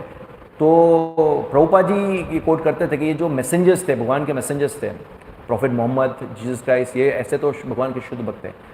हालांकि उन्होंने अगर कुछ ऐसी क्रियाएं की हो उस समय पे तो हमें उस दृष्टिकोण से नहीं लेना चाहिए। हाँ, कि वो बोलते थे कि वो समाज में कुछ ऐसी स्त्रियाँ थी जिनको नेगलेक्ट किया जाता था, लाइक वेश्या या कोई जो जिसका पति नहीं है, जो बहुत ही पोर है, गरीब है। तो मोहम्मद पैगंबर ये सिखाना चाह रहे थे कि मैं ऐसी स्त्रियों को एक्सेप्ट कर रहा हूँ, उनकी रक्षा कर रहा हूँ, संरक्षण कर रहा हूँ। तो आप भी आपके समाज में भी आप लोग उनको एक्सेप्ट कीजिए कि वो छोटी बच्ची के कोई पालन पोषण वाला या कोई भी नहीं है, तो इस वजह से वो उनके हाँ अलावा मतलब वही है, सिचुएशन के हिसाब से देखना चाहिए, क्योंकि उन्होंने समाज में एक मैसेज देना, एक बोध देना, उसके कारण से कुछ क्रिया की हो। बट हम क्लियर इसलिए कह सकते हैं क्योंकि प्रभुपाद जी जो भगवान के शुद्ध भक्त है, हाँ, और सनातन धर्म के प्रचारक है, तो वो क्लियर कट अपने लेक्चर्स में बोलते हैं कि प्रॉफिट मोहम्मद है जिसका से वो मैसेंजर्स है और भगवान के शुद्ध भक्त है, पर उनकी ऑडियंस के लेवल के हिसाब से उन्होंने उस प्रकार का ज्ञान का प्रचार किया।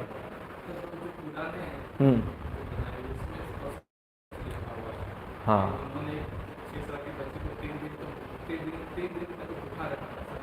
हाँ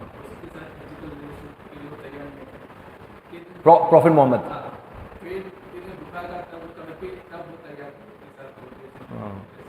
और एक चीज़ ये है कि मतलब आजकल ये जो मैंने जैसे हमने डिस्कस किया ना कि अलग अलग लेवल की ऑडियंस को अलग अलग प्रकार का मैसेज दिया और कुछ विधि विधान बताए गए, जैसे क्रिश्चियनिटी में बाइबल में कुछ विधि विधान बताया कि इस प्रकार से करना है, और कुरान में भी बताया गया कि इस प्रकार से आप करो।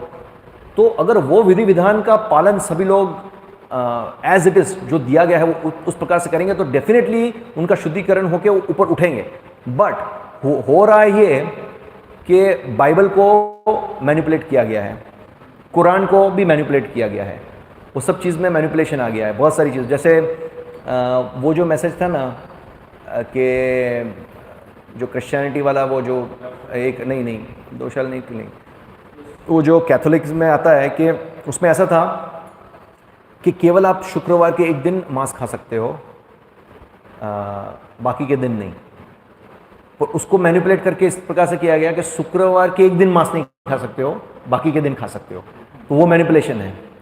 तो ऐसी बहुत सारी चीज़ें। अभी दूसरा आपने जैसे बताया वो 10 कमांडमेंट्स है, 2 शैल नॉट किल, वो प्रभुपाद जी बहुत बोलते हैं लेक्चर्स में, वो बताते हैं प्रभुपाद जी के 2 शैल नॉट किल का क्लियर अंडरस्टैंडिंग है कि जीव हत्या नहीं करनी है, और वो अभी मैनिपुलेशन कर रहे हैं जीव हत्या नहीं करनी है मतलब मनुष्य को नहीं मारना है, मतलब पशु की हत्या करके हम लोग मांस ले सकते हैं। तो ये सब मैनिपुलेशन बहुत आ गए, तो इसकी वजह से उनका उस लेवल पे शुद्धिकरण नहीं हो रहा है जिस लेवल पे एक्चुअली होना चाहिए, और उनका अपलिपमेंट होना चाहिए। अगर वो जो पुराने लोग हैं जो स्ट्रिक्टली अगर बाइबल के जो उपदेश है, कुरान के जो उपदेश है एज इट इज को पालन करेंगे तो डेफिनेटली उनका शुद्धिकरण होगा और वो लेवल से ऊपर उठेंगे। और किसी का कोई प्रश्न?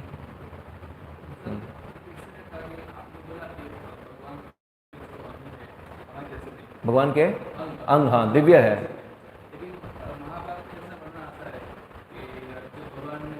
हम लोग सुबह गाते हैं ना, अंगानी यस्य सकलेंद्रिय वृत्ति मानती, सुबह एवरीडे गाते हैं हम लोग। जब हम लोग मतलब जब हम भगवान के दर्शन करते ही गाते हैं तो हमको ये समझ के साथ ही गाना चाहिए कि दिव्य अंग है। हाँ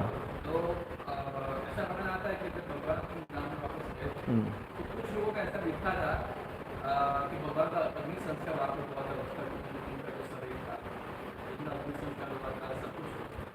हाँ वो एक भगवान तो उनके लिए वो भागवत में वर्णन आता है, वो क्या दारुक ना, उनका रथ हाँकने वाला दारुक, और उनका रथ के साथ आते हैं, वो ऊपर चले जाते हैं भगवान विमान में बैठ के, वो तो वर्णन आता है उसके अंदर भागवत में।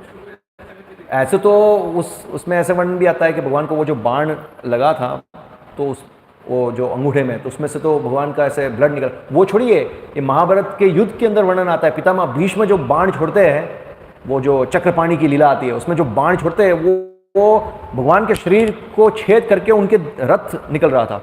और मतलब उसमें भी वर्णन आता है भगवान का रूप कितना सुंदर दिखता है, पूरे सब शरीर छल्ली हो रहा है, रक्त निकल रहा है। तो ये प्रश्न होता है ना कि रक्त, भगवान का शरीर तो दिव्य है तो रक्त कहाँ से निकलेगा? तो वो रक्त भी दिव्य है, हमारी तरह का रक्त नहीं है जो वो क्या बोलते हैं आरबीसी और डब्ल्यूबीसी और ये सब सेल्स से बना है, इस प्रकार से नहीं है। वो भगवान एक लीला कर रहे हैं, लीला दर्शा रहे हैं जिसके अंदर इस प्रकार से उसमें दूसरा एक ये भी वर्णन आता है कि भगवान अपने भक्तों के साथ ये जो लीला करते हैं उसमें प्रेम का आदान प्रदान करने के लिए करता है, लविंग एक्सचेंज। जैसे पितामह भीष्म है, वो वीर्य रस के आस्वादन करने वाले भक्त थे, तो उनको एक वीर्य रस का आनंद देना था। तो वीर्य रस का आनंद कब मिलेगा? तो जब उन्होंने ऐसे तीर छोड़ा, उनको लगा, रक्त निकला, तो उनको एक प्रकार का आनंद मिलता। तो भगवान हमेशा अपने भक्तों को आनंद देने के लिए आतुर रहते हैं। तो ये सब चीज़ें हमें पता चलता है कि भगवान का एक्चुअली कंट्रोवर्सी ऐसे लगता है बट है नहीं, वो सब दिव्य ही है। वो लास्ट टाइम मैंने एक उदाहरण दिया था ना, वो वाला, ये जब भगवान कृष्ण जाते हैं मथुरा और वो वॉशरमैन जो होता है, धोबी, तो धोबी के साथ जो उनकी बहस होती है, फिर वो धोबी का सिर काटते हैं, तो कैसे काटते हैं? हाथ ऐसे करके ऐसे काट देते हैं, ऐसे ही। मतलब कभी भी ये कुछ भी हो सकता है, हम लोग ये इसको अस्त्र बना सकते हैं, कुछ भी बना सकते हैं, तो दिव्य है। हाँ? भोग कैसे ग्रहण करते हैं? आंखों से ग्रहण कर लेते हैं, और कैसे ग्रहण करके आपके लिए वैसे ही छोड़ देते हैं। तो हमको लगता है भगवान ने कहाँ ग्रहण किया, और भगवान ने ग्रहण कर लिया, आंख से सब ग्रहण कर लिया, फिर भी हमारे लिए छोड़ दिया। इसलिए यहाँ पे वो जो है ना, एक श्लोक है उसमें अचिंत्य रूपम बोला है, भगवान का रूप अचिंत्य है। अचिंत्य का मतलब क्या? इनकंसीवेबल। हम भौतिक इंद्रियों से इसको माप नहीं कर सकते हैं। इसको समझने के लिए भक्ति, या वो बोलते हैं प्रेमांजन छुरित भक्ति विलोचने ना, हाँ, तो प्रेम के अंजन लगाना पड़ेगा, तभी हम ये सब चीज़ों को देख पाएंगे। तो सरल नहीं है ये सब चीज़ों को समझना। वो है ना, अतः श्री कृष्ण नाम आदि न भवेद ग्राह्यम इंद्रिय, ये भौतिक इंद्रियों से हम नहीं जान पाएंगे।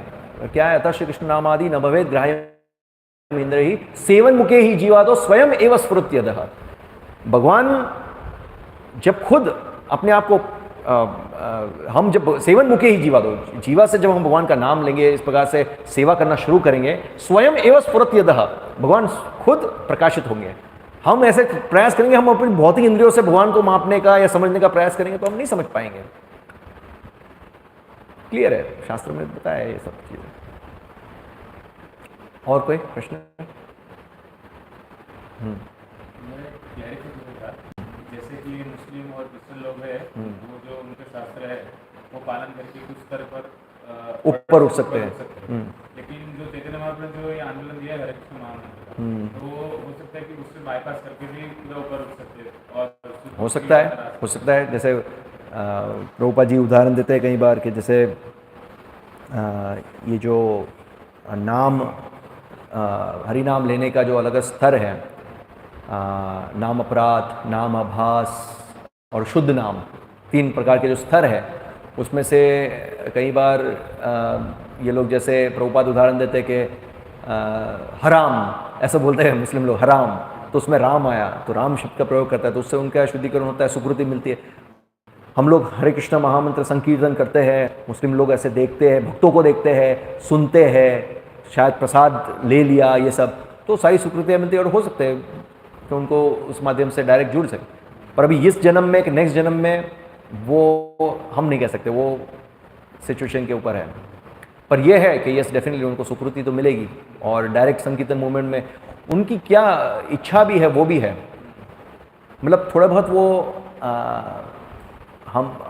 हमको देख के थोड़ा बहुत उनके अंदर वो कंड्यूसिवनेस होनी चाहिए भक्ति को लेके, वो भी बहुत इंपॉर्टेंट चीज़ है।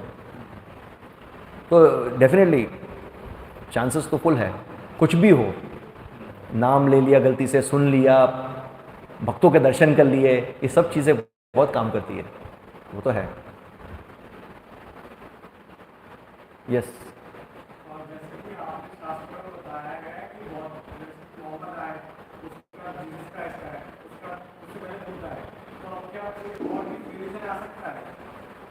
अब और कोई रिलीजन आ सकता है?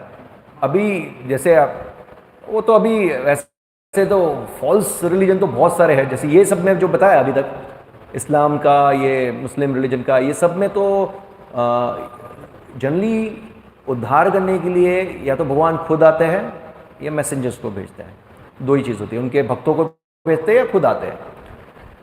रिलीजन कलयुग के अंदर बहुत सारे फॉल्स रिलीजन खड़े हो गए हैं और हो रहे हैं डे टू डे लाइफ में। आप देखिए, कोई भी खड़ा हो जाता है, कुछ थोड़ी बहुत विद्याएं प्राप्त कर ली हो, या कुछ उनको फॉलोअर्स मिल जाते हैं, तो ऐसे अपने आप को भगवान दर्शाना शुरू कर देते हैं। तो वो अपना अपना ग्रुप बना लेता है, अपना अपना धर्म, अपना खुद का रिलीजन ऐसे बना लेता है, और वो अपने आप को भगवान प्रदर्शित करता है। जैसे ये आया था, बहुत सारे आए हैं, बहुत सारे। वो जो सत्य साई बाबा करके था, क्या था, निर्मल बाबा, वो तो एकदम बोगस है। पता नहीं लोग कैसे इसकी बातों में आ जाते हैं। कल कौन से रंग की चटनी खाई थी ये, और कल ये रंग की चटनी खाओ तो उससे सोल्यूशन आ जाए। तो लोग पागल हैं। पर ये जो सत्य साई बाबा था, आपने सुना है उनका नाम? वो आप गूगल करना, सत्य साई बाबा। उसके कुछ भुंगराले बाल थे ऐसे।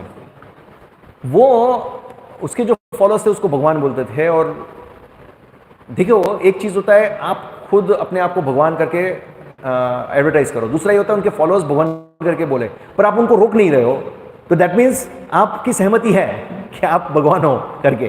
तो सत्य साई बाबा और ये सब थे, वो सब ढोंगी लोग थे। उन्होंने क्या किया, वो ऐसे दिखाते थे कि विभूति निकालते ऐसे हाथ में से, ये सब मुंह में से सोने का अंडा निकाला है, ये सब। अब गूगल करना, गूगल के अंदर सत्य साई बाबा लिखना, और द फ्रॉड ऑफ सत्य साई बाबा जो पकड़ा गया है, कुछ कुछ जगह पे सीसीटीवी कैमरास लगे थे, और वो ऐसे दिखा रहा था विभूति ऐसे करके ये सब। तो उसमें एकदम नज़दीक जाके सब अंदर आ गया। वो वीडियोस भी आपको मिलेंगे। वो क्या करता था, एक टैबलेट आती थी ऐसे, वो यहाँ पे रखता था ऐसे, और फिर ऐसे ऐसे ऐसे ऐसे घुमाता था, फिर ऐसे करके यहाँ से दबाता था, और ये पाउडर फॉर्म में आता है, वो ऐसा लोगों को देता था। लोगों को ऐसा लगता है विभूति आ गई। और एक वीडियो है उसके अंदर वो दिखाएंगे सोने का अंडा मुंह में से निकाल, तो ऐसे दिखा रहे कि आज सत्य साई बाबा है, वो सोने का अंडा निकालेंगे मुंह में से, तो सब पब्लिक जमा हो जाती है ये सब। और फिर क्या होता है, फिर धीरे धीरे मुंह में ऐसे ऐसे दिखाते, ऐसे वॉमिट करके अभी निकलने वाला बार बार ऐसे मुंह रुमाल ऐसे रखता है ये सब। वो रुमाल के अंदर ही अंडा था, एक में ऐसे उसने रुमाल रखा, मुंह में लिया, और फिर ऐसे करके एक बार निकला। वो वीडियो है, आप देखना। तो ऐसे आजकल मतलब सो कॉल्ड रिलीजन्स तो बहुत सारे हैं, बहुत सारे मिलेंगे, क्योंकि जितने पाखंडी होंगे उतने उतने अपना खुद के वो पंथ खोल देंगे। ये पंथ वाला, ये पंथ वाला, बहुत सारे पाखंडी हो गए। कलयुग के अंदर ये होना ही होना है। पर जो भगवान द्वारा अलग अलग लेवल को, अलग अलग लेवल की ऑडियंस को ऊपर उठाने के लिए दिया गया है, या उनके मैसेंजर के माध्यम से, वो ये सब आ गया अभी तक जितने में। अभी तो डायरेक्ट फिर अंत में ये सब असुरिक वृत्ति बढ़ेगी और पाखंडी लोग बढ़ेंगे, और फिर अंत में कल की अवतार आएगा घोड़े पे सवारी होके, तलवार लेके, और ऐसे सब पाखंडियों को मारेंगे। और ठीक है, हाँ,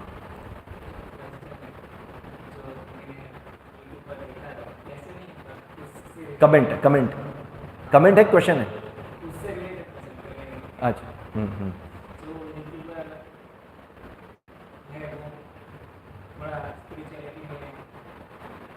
जानता है, तो कमेंटों में ये कह रहे हैं कि जो स्पिरिचुअलिटी में जानता है वो ऐसी पब्लिक में प्रचार नहीं करेंगे, खुद जानता है, ऐसा दावा नहीं करता, तो उसका क्या है? मतलब कि जो जिसे ज्ञान है एक्चुअली, वो दूसरों को कहता नहीं फिरता कि मुझे ज्ञान है। हाँ, तो फिर हम ऐसी बातें करेंगे तो वो तो न्याय नहीं करेगा।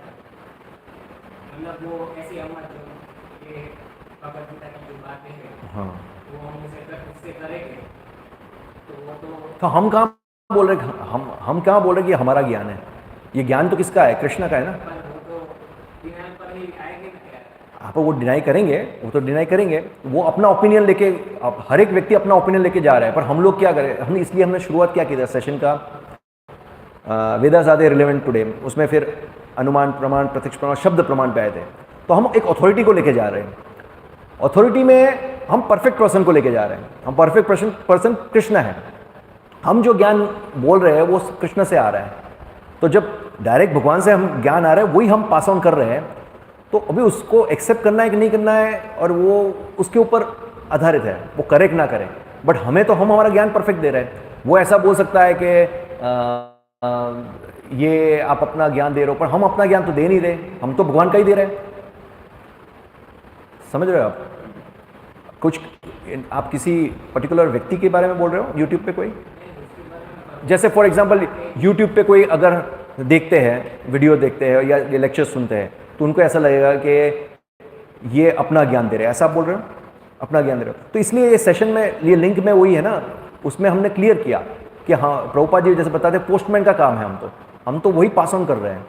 जैसे हम लोग यहाँ पे कुछ भी बोलते हैं तो उसमें हम प्रयास करते हैं कि भाई उसको शास्त्र के कोट का रेफरेंस हम दें, तो हम शास्त्र के कोट का रेफरेंस देते हैं ना, तो वो तो मेरा बनाया हुआ नहीं है, ये तो मतलब शास्त्र से ले रहे हो, शास्त्र भगवान की वाणी है, तो हम भगवान का ही ज्ञान एज इट इज पास कर रहे हैं। हम तो पोस्टमैन का काम कर रहे हैं, तो परफेक्ट ज्ञान है। होप क्लियर हो।